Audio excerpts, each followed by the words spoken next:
സച്ചിദാനന്ദമൂർത്തേ നാരായണ വിശ്വവിജ്ഞാനമൂർത്തേ വിശ്വവിജ്ഞാനമൂർത്തേ നാരായണ സച്ചിദാനന്ദമൂർത്തേ നല്ല കാര്യം നിനപ്പാൻ നാരായണ ധർമ്മമെന്നും പുലർത്താൻ അല്ലലാകെ അകറ്റാൻ ഉതകണം സച്ചിദാനന്ദമൂർത്തേ മന്ദ്യനാം സൽഗുരുവേ അറിഞ്ഞുടൻ മണ്ണിൽ വസിപ്പവർക്ക് അന്നവസ്ത്രാദി കിട്ടാൻ ഉതകണം സച്ചിദാനന്ദമൂർത്തേ വർക്കലേശ്വരി ശാരദേ പാഹി മാം വർക്കലേശ്വരി ശാരദേ പാഹി മാം വർക്കലേശ്വരി ശാരദേ പാഹി മാം തമ്പുരാട്ടി സരസ്വതി പാഹി മാം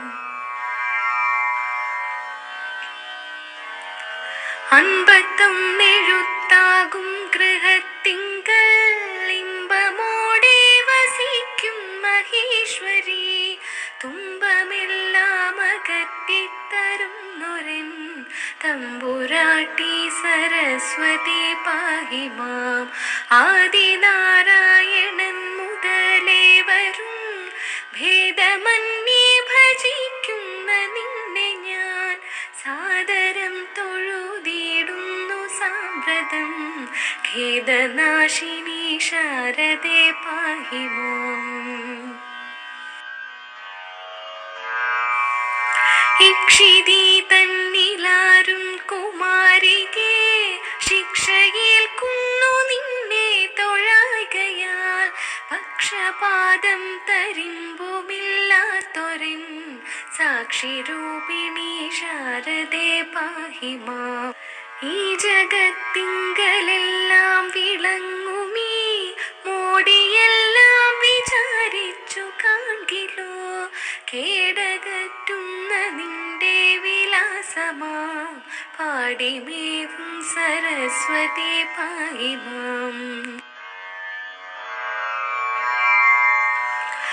ഉല്ലസിക്കുന്നു വിദ്യാസ്വരൂപമേ അല്ലലില്ലാതെ എല്ലാരും എപ്പോഴും ഇല്ല നീയെങ്കിലെല്ലാം തുലഞ്ഞിടും മല്ലലോചനേ ശാരദേ പാഹി മാം ഊക്കുചേരുന്ന മല്ലനും വാളുമിന്നൊക്കുമോ തൂവൽ തന്നോടു മല്ലിടാൻ നോക്കുകിൽ പേനരാജ്യം ഭരിക്കുന്നു നീക്കമെന്നേ മഹേശ്വരി ശാരദേ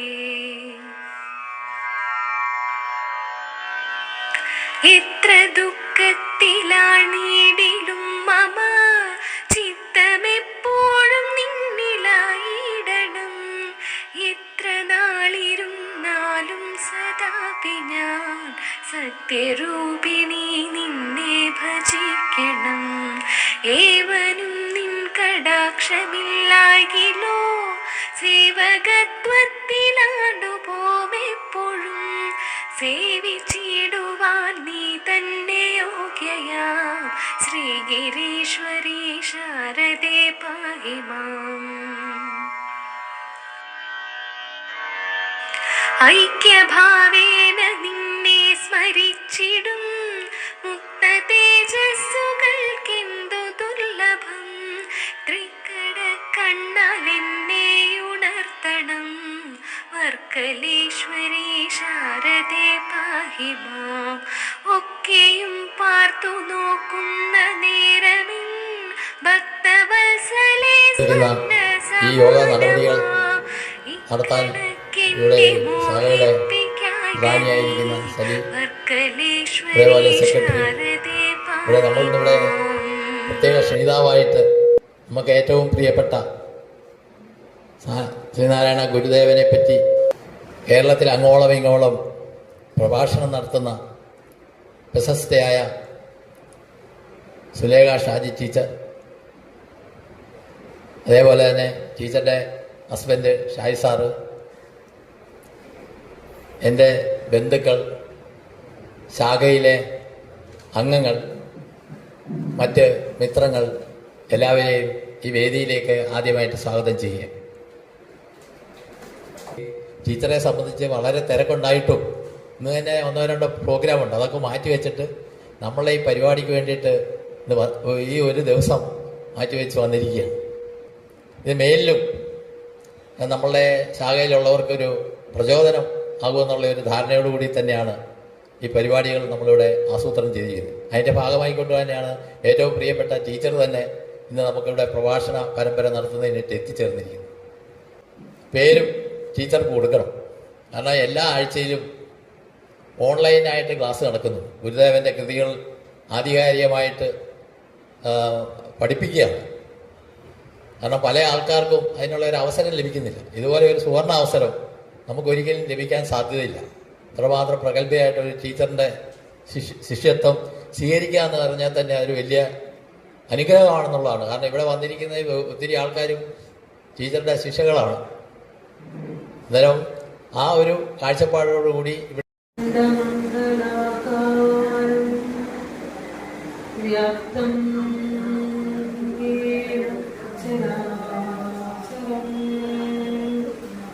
തത്പദം ദർശിതം യേന തസ്മൈ ശ്രീ ഗുരവേ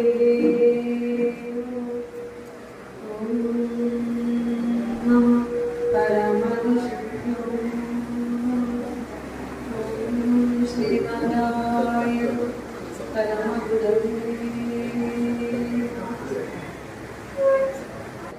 ഈ സദസ്സിൽ ഉപവിഷ്ടരായിരിക്കുന്ന ആത്മജിജ്ഞാസുക്കൾക്ക് ഏവർക്കും വന്ദനം.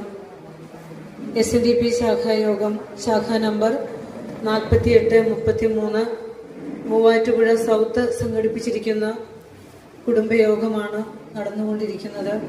ശാഖയുടെ ഭാരവാഹികൾക്ക് ഏവർക്കും എൻ്റെ നമസ്കാരം. അതുപോലെ ശാഖായോഗത്തിൻ്റെ മറ്റ് പോഷക സംഘടനകളുടെ എല്ലാം ഭാരവാഹിത്യം വഹിക്കുന്ന മഹത് വ്യക്തിത്വങ്ങൾക്കും, സർവോപരി നമ്മൾ ഇന്ന് ഈ സത്സംഗത്തിനായി നമുക്കൊരു വേദി ഒരുക്കി തന്നിരിക്കുന്ന പ്രകാശ് സാറിനും ഇന്ദിര ടീച്ചറിനും അവരുടെ കുടുംബാംഗങ്ങൾക്കും പ്രത്യേകം നമസ്കാരം അർപ്പിക്കുന്നു. അതുപോലെ വിവിധ സ്ഥലങ്ങളിൽ നിന്നായി ഗുരുദർശനം ആഴത്തിൽ പഠിക്കുകയും പഠിപ്പിക്കുകയും ഒക്കെ ചെയ്യുന്ന നിരവധി ആത്മജിജ്ഞാസുക്കള് ഗുരുവിൻ്റെ ദർശനം ശ്രവിക്കുന്നതിനു വേണ്ടി ഇവിടെ എത്തിച്ചേർന്നിട്ടുണ്ട്. എല്ലാവർക്കും നമസ്കാരം അർപ്പിച്ചുകൊണ്ട് നമുക്ക് സത്സംഗത്തിലേക്ക് കടക്കാം. ഭഗവാൻ ശ്രീനാരായണ മഹാഗുരുവിൻ്റെ ആ മുഖകമലങ്ങളിലേക്ക് മനസ്സർപ്പിച്ചുകൊണ്ട് ഗുരുവിനെ നമുക്ക് ശ്രവിക്കാം. ഇവിടെ പറയുന്ന ആളില്ല, കേൾക്കുന്ന ആൾ നിങ്ങളും, പറയുന്ന ആൾ ഞാനും ഇല്ല, ഗുരു മാത്രമാണ്. ശ്രീനാരായണ ഗുരുദേവ മഹാഗുരുവിൻ്റെ ഭാവം കൊണ്ട് എൻ്റെയും നിങ്ങളുടെയും ഒക്കെ പരമദൈവമായി വിരാജിക്കുന്നു. ആ മഹാഗുരുവിൻ്റെ പാതാരവിന്ദങ്ങളിൽ ശതകോടി പ്രണാമങ്ങൾ അർപ്പിച്ചുകൊള്ളട്ടെ. നാം ഗുരുവിനെ പഠിക്കുമ്പോൾ അറിഞ്ഞിരിക്കേണ്ട കുറേ സംഗതികൾ ഇവിടെ ഉണ്ട്. അതറിയാത്തത് കൊണ്ടാണ് നമുക്ക് ഗുരുവിനെ പറയുന്ന വേദികളിലേക്ക് എത്താൻ സാധിക്കാത്തത്. അപ്പൊ അതിനു മുമ്പ് നാം അറിയേണ്ടത് ഗുരു ആരാണ്, നമ്മൾ ആരാധിക്കുന്ന മറ്റ് ഈശ്വര സങ്കല്പങ്ങളൊക്കെ എന്താണ്, അതിനപ്പുറം ഗുരുവിനുള്ള പ്രത്യേകത എന്താണ്. ഇവിടെ പ്രകാശ് സാറ് പറഞ്ഞു, ഇവൻ വലിയ വേദാന്താണ്. ആത്മോപദേശ ശതകത്തിന്റെ സാരം പറഞ്ഞുകൊണ്ടാണ് സാറ് സ്വാഗതം അരളിയത്. കാരണം ടീച്ചറെ പോലെയുള്ള ടീച്ചർ ഉൾപ്പെട്ട കുടുംബം സുഹൃതം ചെയ്ത കുടുംബമാണെന്ന് പറഞ്ഞുകൊള്ളട്ടെ. കാരണം ഗുരുവിന്റെ കൃതികൾ ആഴത്തിൽ പഠിക്കാനും ജീവിതത്തിന്റെ ആ സ്വസ്ഥതയും ശാന്തതയും അനുഭവിക്കുന്ന സമയത്ത് ആധ്യാത്മികമായ ആ ഒരു ശാന്തിയിൽ ഇരിക്കാൻ സാധിക്കുക എന്ന് പറഞ്ഞാൽ തന്നെ ദൈവത്തിന്റെ പ്രത്യേകം അനുഗ്രഹമുള്ളവർക്കേ സാധിക്കുകയുള്ളൂ. അപ്പൊ സാറ് പറഞ്ഞു, അവനിവനെന്നറിയുന്നതൊക്കെ ഓർത്താൽ അവനിയിൽ ആദിമമായ ഒരു ആത്മരൂപം എന്ന് പറഞ്ഞുകൊണ്ടാണ് സാറ് സ്വാഗതം അരളിയത്. അപ്പോ ഇവിടെ ഇരിക്കുന്ന നീയും ഞാനും അവനും ഇവനും ഒക്കെ ഒന്നേയുള്ളൂ, ഏകമാണ് എന്ന ഗുരുവിന്റെ ദർശനമാണ് നമ്മൾ മനസ്സിലാക്കേണ്ടത്. പറഞ്ഞു വരുന്നത്, ഗുരുവിനെ നാം അറിയേണ്ടത് ശ്രീനാരായണ ധർമ്മ പരിപാലന യോഗത്തിന്റെ സ്ഥാപകൻ എന്ന നിലയിലാണോ, സാമൂഹ്യ പരിഷ്കർത്താവ് എന്ന നിലയിലാണോ, അധ്യാത്മ ആചാര്യൻ എന്ന നിലയിലാണോ? ഓരോരുത്തരുടെയും മനസ്സിന്റെയും അറിവിന്റെയും പക്വതയിൽ നിന്നുകൊണ്ടാണ് നമ്മൾ ഗുരുവിനെ മനസ്സിലാക്കിയിരിക്കുന്നത്, അല്ലെ? സത്യത്തിൽ ഗുരു ആരാ?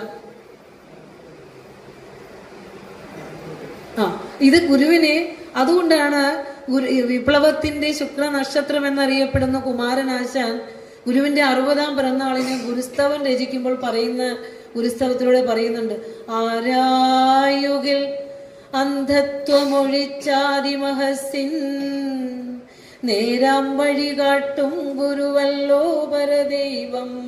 ആർക്കാ ഗുരു പരദൈവമാകണേ? ഒരു ടീച്ചർ ഇരുന്ന് പറഞ്ഞു പരദൈവമാണെന്ന്. എല്ലാവരുടെ ഉള്ളിൽ പരദൈവം അല്ല. കാരണം നമ്മുടെ മുന്നിൽ ഒത്തിരി രൂപങ്ങളുണ്ട്. ആ രൂപം എന്താണ്, അതിൽ നിന്ന് ഗുരുവിനുള്ള വ്യത്യാസം എന്താണെന്നുള്ളൊരു ജ്ഞാനം നേടിക്കൊണ്ട് വേണം നമുക്ക് ഇവിടെ നിന്ന് പോകാൻ. അപ്പൊ തേനീച്ച തേൻ കുടിക്കാൻ എത്തണ പോലെ കൊച്ചു കുട്ടികളടക്കം ഇങ്ങോട്ട് വന്നുകൊള്ളും.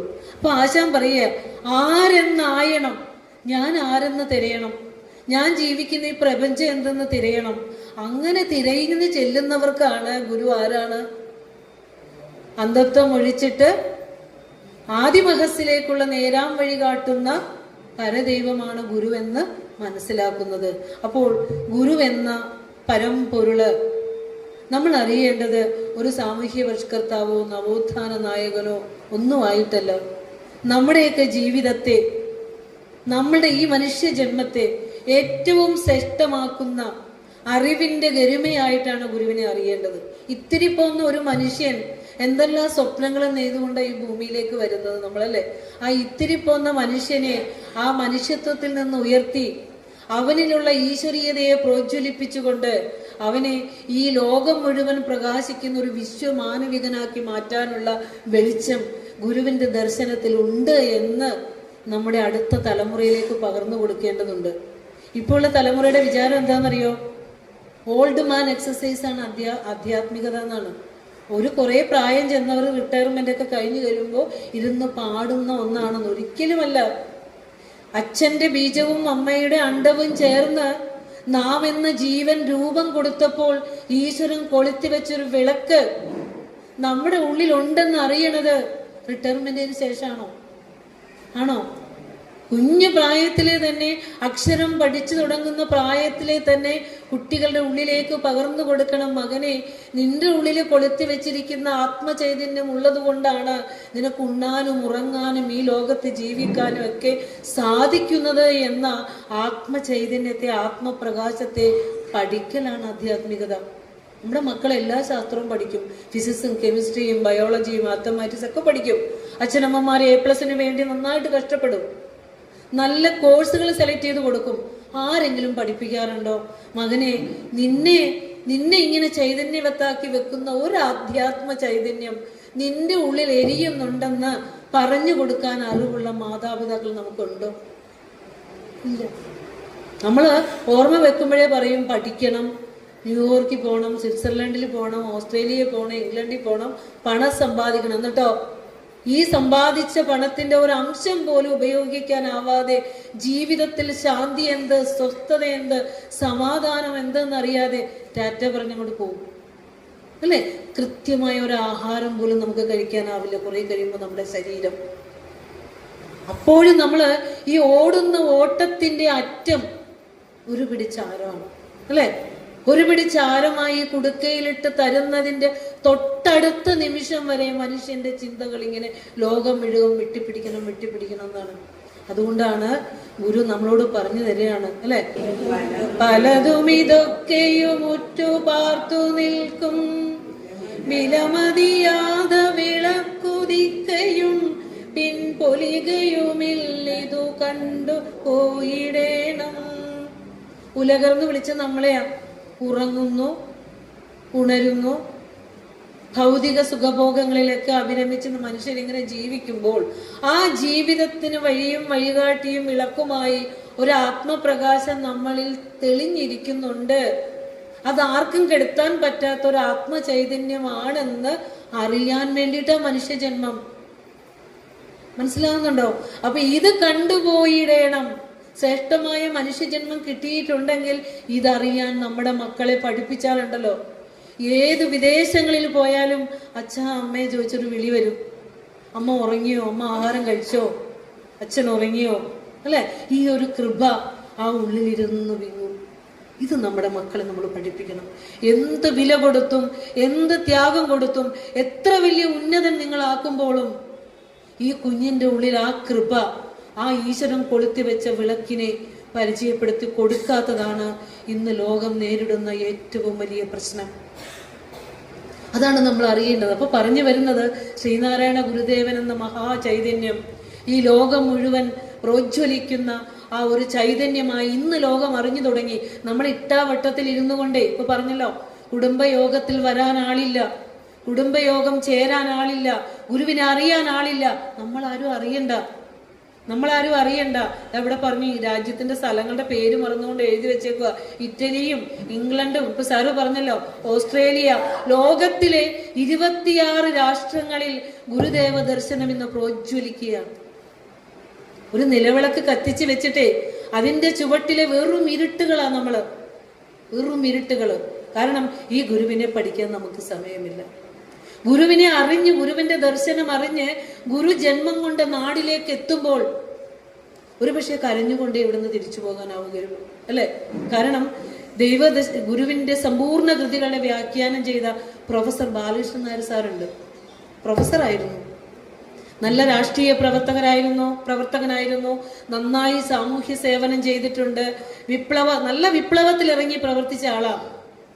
ജീവിതത്തിന്റെ ഏതോ ഒരു സന്ദർഭത്തിൽ അദ്ദേഹത്തിലേക്ക് പ്രോജ്വലിച്ച ആ തന്റെ മകന്റെ ആ ജീവിതത്തിന്റെ അന്ത്യസമയത്ത്, അല്ലെ, അരവിന്ദ്, അല്ലെ, ശിവാരവിന്ദം രചിച്ച ആ മകൻ ചൊല്ലിയ ആ ഓം നമഃ ശിവായ മന്ത്രം ചൊല്ലിക്കൊണ്ട് സ്വന്തം മകൻ ജീവിതം അവസാനിച്ച് പോകുമ്പോൾ ആ മന്ത്രമാണ് ആ അച്ഛനിലെ ആത്മപ്രകാശത്തെ ഉയർത്തിയത്. പിന്നീട് അങ്ങോട്ട് ഗുരുവിന്റെ സമ്പൂർണ്ണ കൃതികളും ഒരു തപസ് പോലെ ഇരുന്ന് സമ്പൂർണ്ണ കൃതികളും വ്യാഖ്യാനം ചെയ്ത് കഴിഞ്ഞപ്പോൾ പ്രൊഫസർ ബാലകൃഷ്ണൻ സാറ് ഒരു മുനിയായി കഴിഞ്ഞിരുന്നു, ഒരു ഋഷിതുല്യനായ മഹാപുരുഷനായിരുന്നു. എവിടെ നിന്ന് തുടങ്ങി എവിടെ എത്തി? അദ്ദേഹത്തിന്റെ ഒരു വാക്കുണ്ട് ബാലകൃഷ്ണൻ സാറിന്റെ. ദൈവദശകം ഇന്ന് 100-ലധികം ഭാഷകളിലേക്ക് വിവർത്തനം ചെയ്ത് ഇന്ന് ലോകത്തിന് വിളക്കായി നിൽക്കുന്ന സന്ദർഭത്തിൽ ദൈവദശകത്തിന് വ്യാഖ്യാനം ചെയ്തുകൊണ്ട് പ്രൊഫസർ ബാലകൃഷ്ണൻ സാറ് പറയുന്നുണ്ട്, ദൈവദശകം നമ്മളുടെ കേരളത്തിലെ വിദ്യാലയങ്ങളിൽ പഠന വിഷയമാക്കിയിട്ടില്ല. ദൈവദശകം ഒരു വിശ്വപ്രാർത്ഥനയായി ഗുരു ജന്മം കൊണ്ട് ഈ നാട് സ്വീകരിച്ചിട്ടില്ല. എന്തുകൊണ്ടാണെന്ന് മനസ്സിലാകുന്നില്ല. സാറിന്റെ ഒരു സംസാരമുണ്ട്, ഗുരുവിന്റെ ദൈവദശകം ഈ ലോകത്തിലെ സർവ കുടുംബ സദസ്സുകളിലും പബ്ലിക് പ്ലേസുകളിലും രാഷ്ട്രീയ വേദികളിലും എല്ലാം പഠന വിഷയമാക്കുമെങ്കിൽ ഈ ലോകം ഇന്ന് നേരിടുന്ന പുരോഗതി അഭൂതപൂർവമായ മാറ്റമായിരിക്കും ജനങ്ങളിൽ ഉണ്ടാകുന്നത്. ഇതൊക്കെ വെറും ജലരേഖ പോലെ അന്തരീക്ഷത്തിൽ അലിഞ്ഞു പോവുകയാണ്. പക്ഷേ ഗുരുവിന്റെ ദർശനം ഇന്ന് സപ്തസാഗരങ്ങളും കടന്നുകൊണ്ട് പ്രോജ്വലിക്കുന്ന ഒരു കാഴ്ച നമുക്ക് കാണാം, അല്ലെ? അതുപോലെ തന്നെ നമ്മൾ കണ്ടു, ശിവഗിരിയിലെ ഗാന്ധിയും ഗുരുവും തമ്മിലുള്ള ആ സംഭാഷണത്തിന്റെ വാർഷികം ആഘോഷിക്കുമ്പോൾ അത് ഉദ്ഘാടനം ചെയ്യാൻ വന്നത് ഗാന്ധിജിയുടെ ചെറുമകനാ. നമ്മളറിഞ്ഞോ? നമ്മളാരും അറിഞ്ഞില്ല. എവിടെയാ ഗുരു പറയാ, ഉണരണം ഇന്നിയുറങ്ങണം ഭുജിച്ചിടണം അശനം പുണരേണം എന്നിവണ്ണം അണയുമനേക വികൽപ്പമാകയാൽ ആരുണരുവതുള്ളൊരു നിർവികാര രൂപം. നമ്മളെ നോക്കിയാ പറഞ്ഞത്, ഉണരണം, വാച്ചെ നോക്കും, നേരം പോയി, അടുക്കള, ജോലി, ഓഫീസ്, ഇങ്ങനെ നിരന്തരമായ ഈ ഓട്ടം. അതിൻ്റെ ഇടയിലെ കുടുംബജീവിത സുഖങ്ങള്, മക്കള്, പൊരുള്, ഉടമ്പ് ഒക്കെ ആയിട്ട് പോകുമ്പോൾ ആരാണ് ഈ ഉണ്ണാനും ഉറങ്ങാനും ഒക്കെ നിന്നിലിരുന്നു കൊണ്ട് ആ ഊർജമായിരിക്കുന്ന ആ ഈശ്വരീയതയെ കണ്ണടച്ചൊന്ന് ഉള്ളിൽ നോക്കാൻ ആരാ ഉള്ളേ? ഗുരുവിന്റെ ഒരു ഗദ്ഗതം. ആരാ ഉള്ളേ? കാരണം ഗുരുവിന്റെ കാലഘട്ടത്തിലെ, ഒരു സശരീരനായിരിക്കുന്ന കാലഘട്ടത്തിലെ ഗുരുവിന്റെ ഒപ്പം ധാരാളം സന്തത സഹചാരികൾ ഉണ്ടായിരുന്നു. ഗുരുവിന്റെ പ്രതിമയും ഗുരുവിന്റെ ഫോട്ടോയും ഗുരുവിന്റെ പാദുകങ്ങളും ഗുരു ഉപയോഗിച്ചൊരു വടി പോലും വെച്ച് പൂജിച്ച് ആരാധന ചെയ്യുന്ന നിരവധി ഭക്തരുണ്ടായിരുന്നു. ഗുരുവിനെ കുളിപ്പിക്കാനും റിക്ഷയിൽ സഞ്ചരിപ്പിക്കാനും ആഹാരം കൊടുക്കാനും പുറന്തേച്ചു കൊടുക്കാനും ഒക്കെയായിട്ട് നിരവധി ശിഷ്യഗണങ്ങൾ ഉള്ളപ്പോഴും ഗുരു പറഞ്ഞൊരു വാക്കുണ്ട്. അതെന്താ? നമുക്കാരുമില്ലല്ലോ തമ്പി. തമ്പി ആരാ? ഡോക്ടർ പൽപ്പുവിന്റെ പുത്രനായ നടരാജഗുരുവിനോട് പറയാ, നമുക്കാരുമില്ലല്ലോ തമ്പി, നീയെങ്കിലും നമ്മോടൊപ്പം നിൽക്കുമോ? എന്താ എന്റെ അർത്ഥം? ഗുരുവിനെ നമ്മുടെ ഡ്യൂട്ടി കഴിഞ്ഞു. ഇവിടെ ഒരു ഫോട്ടോ വെച്ചു, മാലയിട്ടു, കുറച്ച് പുഷ്പം ഇട്ട് പൂജിച്ചു, കുറച്ച് വഴിപാട് വെച്ചു, ഭഗവാനെ ഇന്നൊക്കെ തരണേ, ടാറ്റ, കഴിഞ്ഞു. ഈ ഗുരുവിനെ നെഞ്ചിലേറ്റാൻ നമുക്ക് എത്ര പേർക്ക് സാധിച്ചിട്ടുണ്ട്? അതുകൊണ്ടാണ് പറയുന്നത് നമുക്കാരുമില്ലല്ലോ തമ്പി. സ്വന്തം തപസ്സിലൂടെ ആർജിച്ചെടുത്ത മഹത്തായ ജ്ഞാനം ഒരു ജനസമുദായത്തിന് പകർന്നു കൊടുക്കുന്നതിന് വേണ്ടി അവിടുന്ന് അരുവിപ്പുറത്ത് നിന്ന് ആ ലോക ദർശനത്തിലേക്ക് ഇറങ്ങി വന്നപ്പോൾ ലോകത്തിന് ഈ അറിവ് പകർന്നു കൊടുക്കാനാ വന്നത്. തന്നാൽ കരേറ്റേണ്ടുന്നവരെത്ര പേരി താഴത്തു പാഴ്ചീറ്റിലമർന്നിരിക്കെ താൻ ഒറ്റയിൽ ബ്രഹ്മപദം കൊതിക്ക തപോനിധിക്കെന്തൊരു ചാരുദാർഥ്യമെന്ന് കൃപയോടെ ചിന്തിച്ചു പോയി. കാരണം ആ മരുത്വാമലയിലിരുന്ന് ആത്മീയമായ ആനന്ദത്തിൽ ഇരുന്നു കൊണ്ട് ഗുരുവിനവിടെ മഹാസമാധി അടഞ്ഞൂടെ? എന്തിനാ വന്ന് ലോകത്ത് ഇത്ര ക്ലേശങ്ങൾ സഹിച്ചേ? പക്ഷെ അപ്പോഴും അനുകമ്പാ സ്വരൂപനായ ഗുരുവിന്റെ മനോമുകുരത്തിലേക്ക് തെളിഞ്ഞത് എന്താണെന്നറിയോ? എഴുത്തും വായനയും അറിയാതെ, ഒന്ന് കുളിക്കാൻ പോലും അറിയാതെ, വഴി നടക്കാനാവാതെ, വിദ്യാലയത്തിൽ പോകാനാവാതെ, യാതൊരുവിധ മനുഷ്യനായി പിറന്നിട്ടും ഒരു മൃഗത്തിന് ലഭിക്കേണ്ട സ്വാതന്ത്ര്യം പട്ടിക്കും പൂച്ചയ്ക്ക് വരെ വഴി കൂടെ നടക്കാമായിരുന്നു. അങ്ങനെയുള്ള ഒരു ജനസമുദായം ഇവിടെ കണ്ണീരിലാണ്ടിരിക്കുമ്പോൾ എങ്ങനെയാ ആത്മനിർലീന മാനസനായി ഇരിക്കുക? അതുകൊണ്ടാണ് ഗുരു അരുവിപ്പുറത്തേക്ക് ഇറങ്ങി വന്നത്. അവിടുന്ന് ശിവപ്രതിഷ്ഠ തുടങ്ങി അങ്ങോട്ട് ഗുരുവിന്റെ ഓരോ കർമ്മങ്ങളും നമ്മൾ നിരീക്ഷിക്കേണ്ടതുണ്ട്. നമ്മളിങ്ങനെ നാമവും രൂപവും ഓടി ചോദിച്ച് കിട്ടും. പിന്നെ അടുത്ത ചോദ്യമായിട്ട് ചത്തുപോകുന്നു പാവം ശിവ. ഒരു പട്ടിക്കും പൂച്ചയ്ക്കും ഒക്കെ കിട്ടിയ ജന്മം പോലെ ഒരർത്ഥവുമില്ലാതെ ജീവിച്ച് ജീവിതത്തിന്റെ അവസാനം ചോദിക്കും, ഞാൻ എന്തിനാ ജീവിച്ചേ? നേടിയതൊക്കെ ഇവിടെ ഇട്ടിട്ടുണ്ട്, അതിപ്പോ അനുഭവിക്കാൻ പോലും കേരളത്തിൽ ആളില്ല, അല്ലേ? എല്ലാ കൊട്ടാരം പോലെ വീടുണ്ട്, സ്വത്തുക്കളുണ്ട്, സമ്പത്തുണ്ട്. ആ സമ്പത്തെടുത്ത് ഒരു നേരം വയറു നിറച്ച് ആഹാരം കഴിക്കാൻ പോലും ശരീരവും അനുവദിക്കുന്നില്ല, അല്ലെ? അപ്പൊ പിന്നെ അവസാനം ഞാൻ എന്തിനാ ഓടിയെന്ന് ചോദിക്കുമ്പോണ്ടല്ലോ ഓട്ടക്കാലണ. മോഹൻലാല് പറഞ്ഞ പോലെ ഒന്നും നേടിയിട്ടില്ല, ഒരു നാമം ജപിക്കാൻ പോലും പഠിച്ചില്ല. ഒരു മഹാഗുരുവിനെ കിട്ടിയിട്ടും ഒരു നാമമന്ത്രം പോലും പഠിക്കാതെ ഇവിടുന്ന് കടന്നു പോകേണ്ട അവസ്ഥയുണ്ടല്ലോ, വളരെ ദയനീയത തന്നെയാ. അതുകൊണ്ടാണ് നടരാജഗുരു എന്ന തമ്പിയെ ഡോക്ടർ പൽപ്പുവിന്റെ മക്കളിൽ ഏറ്റവും ശ്രേഷ്ഠനായ നടരാജഗുരുവിനെ ഗുരുവിന്റെ മുമ്പിൽ കാണിക്ക വെച്ചു. എനിക്ക് തരുമോ? ഒരു പുത്രനെ എനിക്ക് തരുമോ? ഇവനെ എനിക്ക് തരുമോ എന്നാ ചോദിച്ചാ, എന്താ ഗുരു എടുത്തോ? ആ നടരാജഗുരുവാണ് തമ്പിയോടാണ് ചോദിക്കുന്നത്, നമുക്കാരുമില്ലല്ലോ തമ്പി എന്ന്. തമ്പിയെ പറഞ്ഞു വിട്ടു, പൈസയൊക്കെ ഉണ്ടാക്കി പറഞ്ഞു വിട്ടു, ലോകത്തിലാകമാനം സഞ്ചരിച്ചു, ഒത്തിരി വിദേശ പര്യടനം നടത്തി, ഒത്തിരി മഹാത്മാക്കളെ, തത്വജ്ഞാനികളെ, ശാസ്ത്രബോധമുള്ളവരെ ഒക്കെ കണ്ട് അവരോട് സംഭാഷണം നടത്തി, അവരിൽ നിന്ന് ജ്ഞാനമൊക്കെ സ്വീകരിച്ചു, ഒത്തിരി ബിരുദാനന്തര ബിരുദം നേടി, ഡോക്ടറേറ്റ് നേടി. അവസാനം ഡോക്ടർ പൽപ്പു നടരാജഗുരു ചോദിക്കുന്നുണ്ട്, ഈ യാത്രയിൽ നിന്ന്, എൻ്റെ ഈ വിദേശ യാത്രയിൽ നിന്ന് ഞാൻ എന്തു നേടി ചോദിക്കുമ്പോൾ നടരാജഗുരു തന്നെ ഉത്തരം പറയുന്നുണ്ട്, എന്താ നേടിയ? ഒന്നും നേടിയില്ല. നേടിയ ഒരു വലിയ അറിവ്, അതെന്താന്ന് പറയട്ടെ. നാരായണ ഗുരു ആ വടിയം കുത്തിച്ചെല്ലും ആ കർമ്മയോഗീന്ദ്രന്റെ മിഴികളിൽ ഇന്ന് ലോകം വിശ്രമം കൊള്ളുമ്പോൾ ആ നാരായണ ഗുരു തൻ്റെ കൃതികളിലൂടെ രേഖപ്പെടുത്തി വെച്ചിരിക്കുന്ന പരമസത്യത്തിന്റെ അവസാന വാക്കിന്റെ അടുത്ത് വരാൻ ഈ തത്വജ്ഞാനികളുടെ തത്വദർശനത്തിനൊന്നും ആകില്ല എന്ന് മനസ്സിലാക്കാൻ മാത്രമാണ് എൻ്റെ ഈ യാത്ര ഉപകരിച്ചത്. ആലോചിച്ച് നോക്കൂ. അപ്പോൾ അത്രയും ഗുരുവിനെ ആഴത്തിലറിഞ്ഞ് നടരാജ ഗുരുവാണ് ഗുരുവിന്റെ ദർശനമാല എന്ന കൃതി ഇംഗ്ലീഷിലേക്ക് തർജ്ജമ ചെയ്ത് അമേരിക്കയിലെ 5 സർവകലാശാലകളിൽ ഒരു സെമസ്റ്ററിന്റെ പഠനമാണ്. കേരളത്തിൽ ഇതും കൂടി ചെല്ലാൻ പറ്റുമോ? ഒരു ദൈവദശകത്തിന്റെ 4 വരി പഠിപ്പിക്കൂ. അകമഴിഞ്ഞ് ഈ ജന്മം ഇവിടെ ഇരുന്ന് തീർന്നു പൊക്കോട്ടെ, അകമഴിഞ്ഞൊരാഗ്രഹമാണത്. ഒരു 4 വരി ഈ ഗുരു ജന്മം കൊണ്ട് ഈ പുണ്യമായ നാടില്, അല്ലെ, കേരളം ലോകത്തിന് നൽകിയ ഗുരു ആണ്. കേരളം ഇന്ത്യക്ക് നൽകിയതല്ല, ലോകത്തിന് നൽകിയ ഗുരു എന്ന രീതിയിൽ ലോകം അറിഞ്ഞു തുടങ്ങുമ്പോൾ അത്രയുമെങ്കിലും നമ്മൾ കാരുണ്യം ചെയ്യണ്ടേ ഗുരുവിനോട്? അത് ചെയ്യേണ്ടിയിരിക്കുന്നു. നമ്മുടെ വിദ്യാലയങ്ങളിൽ ഗുരുവിന്റെ കൃതികളുടെ സത്ത എടുത്ത് പഠിപ്പിക്കട്ടെ. ഒരു മയക്കുമരുന്നും മദ്യവും തേടി നമ്മുടെ മക്കൾ പോവില്ല. ഒരു കലഹവും ഉണ്ടാവില്ല. നിന്റെ അടുത്തിരിക്കുന്നവന്റെ ജാതി നോക്കി കൂട്ടുകൂടില്ല.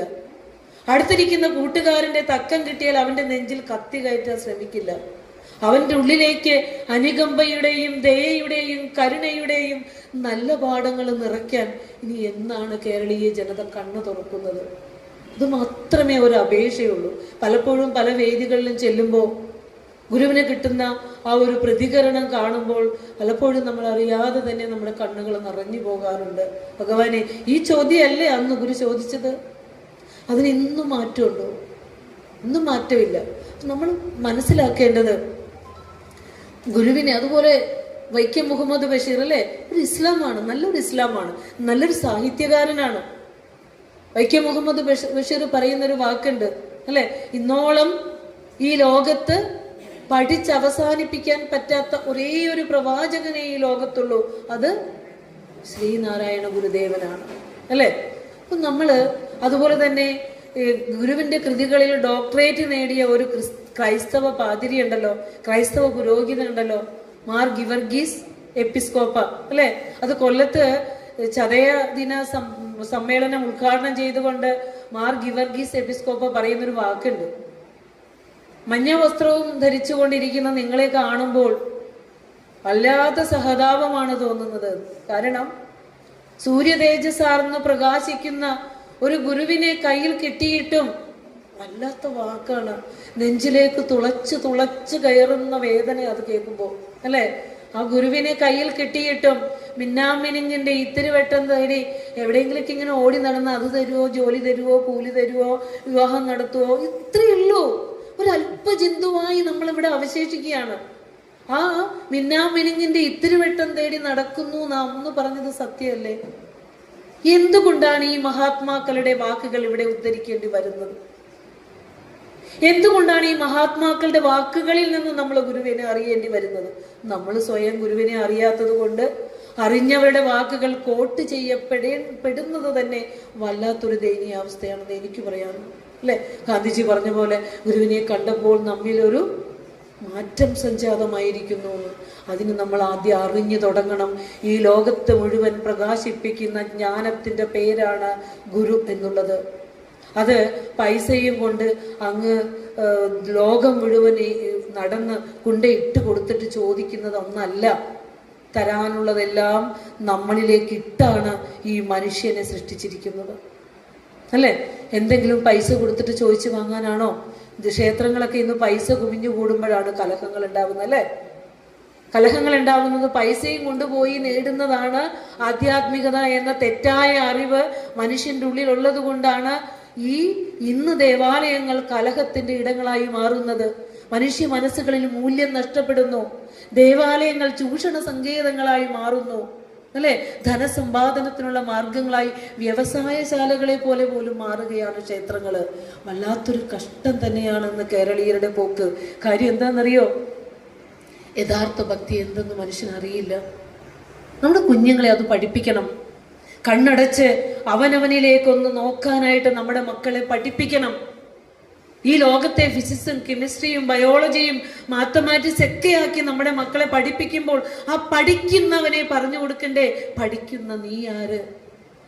ഗുരു സാക്ഷാത് പരം ബ്രഹ്മ എന്ന് പറയും, അല്ലെ. ഗുരു ബ്രഹ്മ എന്ന് ചൊല്ലിക്കേ. ഗുരു ബ്രഹ്മ, ഗുരുർ വിഷ്ണു, ഗുരുർ ദേവോ മഹേശ്വര, ഗുരു സാക്ഷാത് പരം ബ്രഹ്മ തസ്മൈ ശ്രീ ഗുരവേ നമ. ഗുരു പരബ്രഹ്മാണ്. അപ്പൊ ഞാനാരാ? ഞാനാരാ? അതിപ്പോ അറിഞ്ഞവര് ധൃതി പഠിച്ചവരൊക്കെ ഇവിടെ നിന്ന് പറയണ്ട് ഞാനും പരബ്രഹ്മാന്ന്. അല്ലാത്തവരെന്ത് പറയും? ഞാൻ സുശീലയാണ്, ഞാൻ രാഘവൻ ചേട്ടന്റെ ഭാര്യയാണ്, ഞാൻ മിഥുന്റെ അമ്മയാണ്, എനിക്ക് ഇത്ര വയസ്സായി, എൻ്റെ അച്ഛൻ എന്ത്, അമ്മ ഏത്. ഈ ലോകത്ത് വന്ന അഡ്രസ്സേ പറയുള്ളൂ. അഡ്രസ് അല്ല നമ്മുടെ അഡ്രസ്സ്, അല്ലെ? ഈ ലോകത്ത് നേടാനൊന്നുമില്ലെന്നറിഞ്ഞ്, നേടിയതൊക്കെ ഇവിടെ ഇട്ടിട്ട് പോകാനുള്ളതാണെന്നറിഞ്ഞ്, എന്തു നേടിയിട്ടും സ്വസ്ഥതയും ശാന്തിയും ലഭിക്കുന്നില്ല എന്നറിയുമ്പോൾ ഒരു നല്ല ശിഷ്യൻ സ്വന്തം ഗുരുവിന്റെ അടുത്ത് വന്നിട്ട് ചോദിക്കും, ഗുരു ഞാൻ ആരാ? ഞാൻ ജീവിക്കുന്ന ഈ പ്രപഞ്ചം എന്താ? ഞാൻ എന്തിനാ ഇങ്ങോട്ട് വന്നേ എന്ന് ചോദ്യം ചോദിക്കുന്ന ഒരു ശിഷ്യനോട് ഗുരു പറഞ്ഞു കൊടുക്കുന്ന എന്താ? തുംഹി ബ്രഹ്മ, നീ ബ്രഹ്മമാണ് കുഞ്ഞേ, നീ ദൈവമാണ് കുഞ്ഞേ. നിന്റെ ഉള്ളിൽ കൊളുത്തി വെച്ചിരിക്കുന്ന ഈശ്വരനുണ്ട്. ആ ഈശ്വരനെ വെച്ചുകൊണ്ട് ഗുരുവായൂരോട്, ശബരിമലയോടും, പഴനിയോടും ഓടാനാണ് വിധിക്ക് ഓടട്ടെ. ക്യൂ നിന്ന് തളർന്നു വീഴാനാണെങ്കിൽ തളർന്നു വീഴട്ടെ. അപ്പോഴും നിന്നെ എഴുന്നേൽപ്പിച്ച് നിർത്തുന്ന ആത്മീയ ചൈതന്യം പ്രോജ്വലിക്കുന്നത് നിന്നിലാണെന്ന് എത്ര വട്ടം മഹാഗുരു നമ്മളോട് പറഞ്ഞു തന്നു. നമ്മൾ പഠിക്കില്ല, നമ്മൾ കേൾക്കില്ല, പഠിക്കില്ല, അറിയില്ല. ജീവിതകാലം മുഴുവൻ അന്ധനായ ഭക്തനായിട്ട് കഴിഞ്ഞുകൂടാനാണ് വിധിയെങ്കിൽ അങ്ങോട്ട് നടന്ന് കഴിഞ്ഞു പോട്ടെ, അല്ലേ? ഞാൻ എൻ്റെ കുഞ്ഞുങ്ങളോട് പറഞ്ഞു കൊടുക്കാറുണ്ട്. കാരണം കേരളത്തിൽ അങ്ങോളം ഇങ്ങോളമുള്ള നിരവധി ശിശുക്കളുടെ, കുട്ടികളുടെ പഠന കേന്ദ്രങ്ങളിൽ ക്ലാസ് എടുക്കാൻ എനിക്ക് വളരെ ഇഷ്ടം.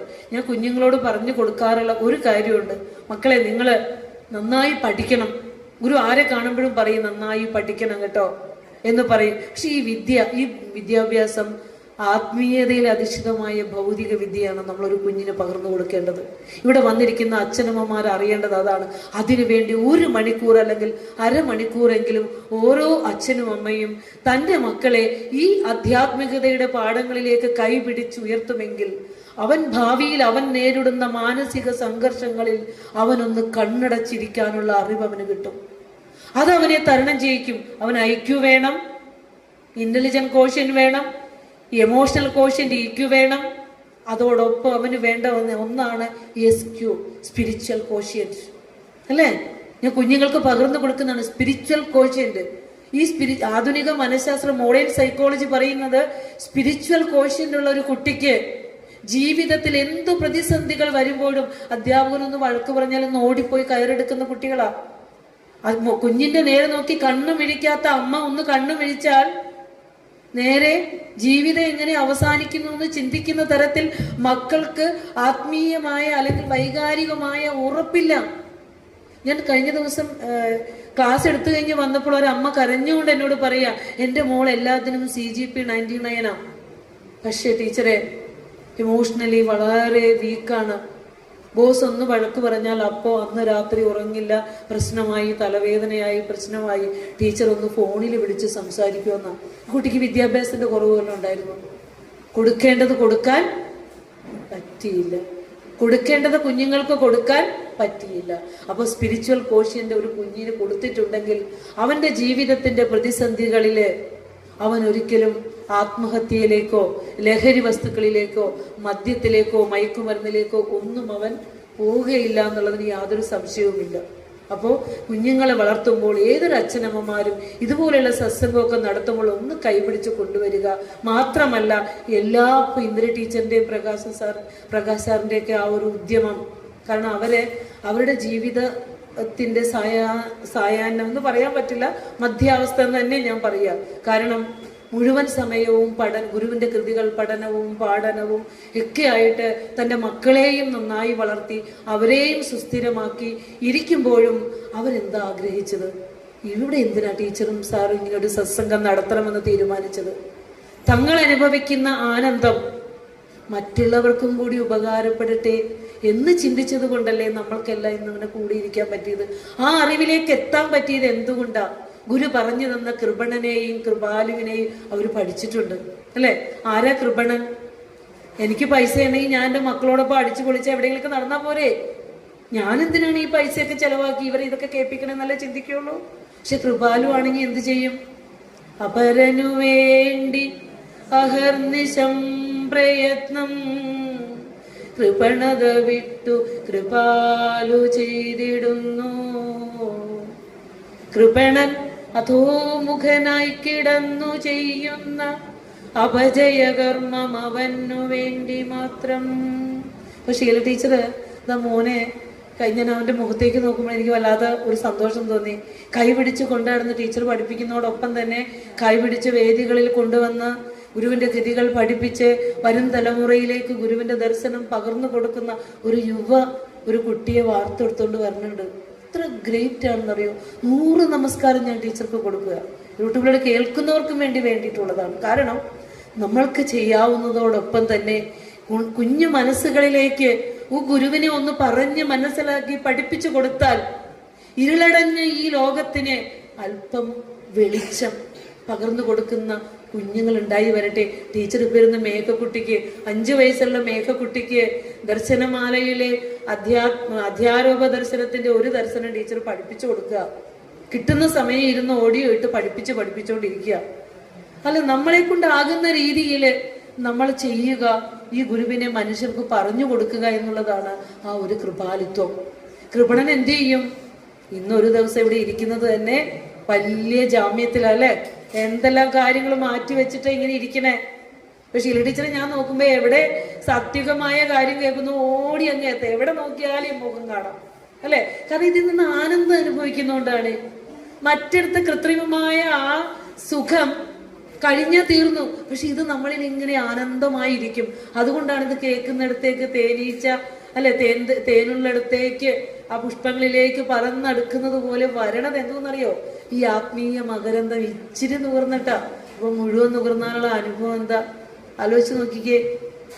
അപ്പോ പറഞ്ഞു വരുന്നത് ഗുരുവിന്റെ ഇന്നലെ ഈ കഴിഞ്ഞ വെള്ളിയാഴ്ച കുമാരനാശാന്റെ ടീച്ചർ നല്ല മലയാളത്തിലെ ബിരുദാനന്ദ ബിരുദം നേടിയ മലയാള വിദുഷിയാണ്. എനിക്ക് കുമാരനാശാനെ കുറിച്ച് ടീച്ചർ ഇരിക്കുന്നതുകൊണ്ട് പറയാൻ തന്നെ പേടിയുണ്ട്.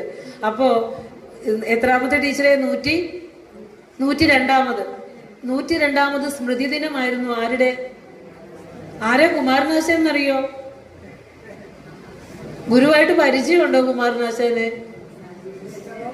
ഇപ്പത്തെ കുട്ടികളോട് ചോദിച്ചാൽ കുമാരനാശാനും ഗുരുവും തമ്മിൽ എന്ത് ബന്ധം എന്ന് ചോദിക്കും അല്ലേ. കുമാരനാശാൻ എന്ന ആ ചിന്നസ്വാമി ഗുരുവിന്റെ സൃഷ്ടിയാണ്. ഗുരു എന്ന ചൈതന്യം കൊണ്ടാണ് ആ ആത്മീയമായ ചൈതന്യം ഉള്ളിലേക്ക് ചെന്ന് അകക്കണ്ണ് തുറന്നപ്പോഴാണ് ആ കാവ്യകലയുടെ അധികതുംഗ പദത്തിലേക്കുള്ള ആ പടിപൂജ ആ കോലത്തുകര വെച്ച് തുടങ്ങിയപ്പോഴാണ് ആശാന്റെ മനസ്സ് അല്ലെ ബാഹ്യ സൗന്ദര്യത്തിൽ ആകൃഷ്ടനായി അത് രചിച്ചു തുടങ്ങിയിരുന്ന ആശാന്റെ കണ്ണുകൾ അകമ്പൊരുളിനെ ദർശിപ്പിച്ചപ്പോഴല്ലേ ഈ സമൂഹത്തിൽ കാണുന്ന അനീതികൾക്കും അക്രമങ്ങൾക്കും എതിരെ തന്റെ പടവാൾ ഉയർത്തിയതല്ലേ. ആശാന്റെ അവസാനത്തെ കൃതി ഏതാ ടീച്ചറെ? കരുണ അല്ലെ. ആശാന്റെ അവസാനത്തെ കൃതിയാണ് കരുണ. വായിച്ചിട്ടുണ്ടോ കരുണ? കരുണ അവസാനിപ്പിക്കുന്ന എങ്ങനെയാ?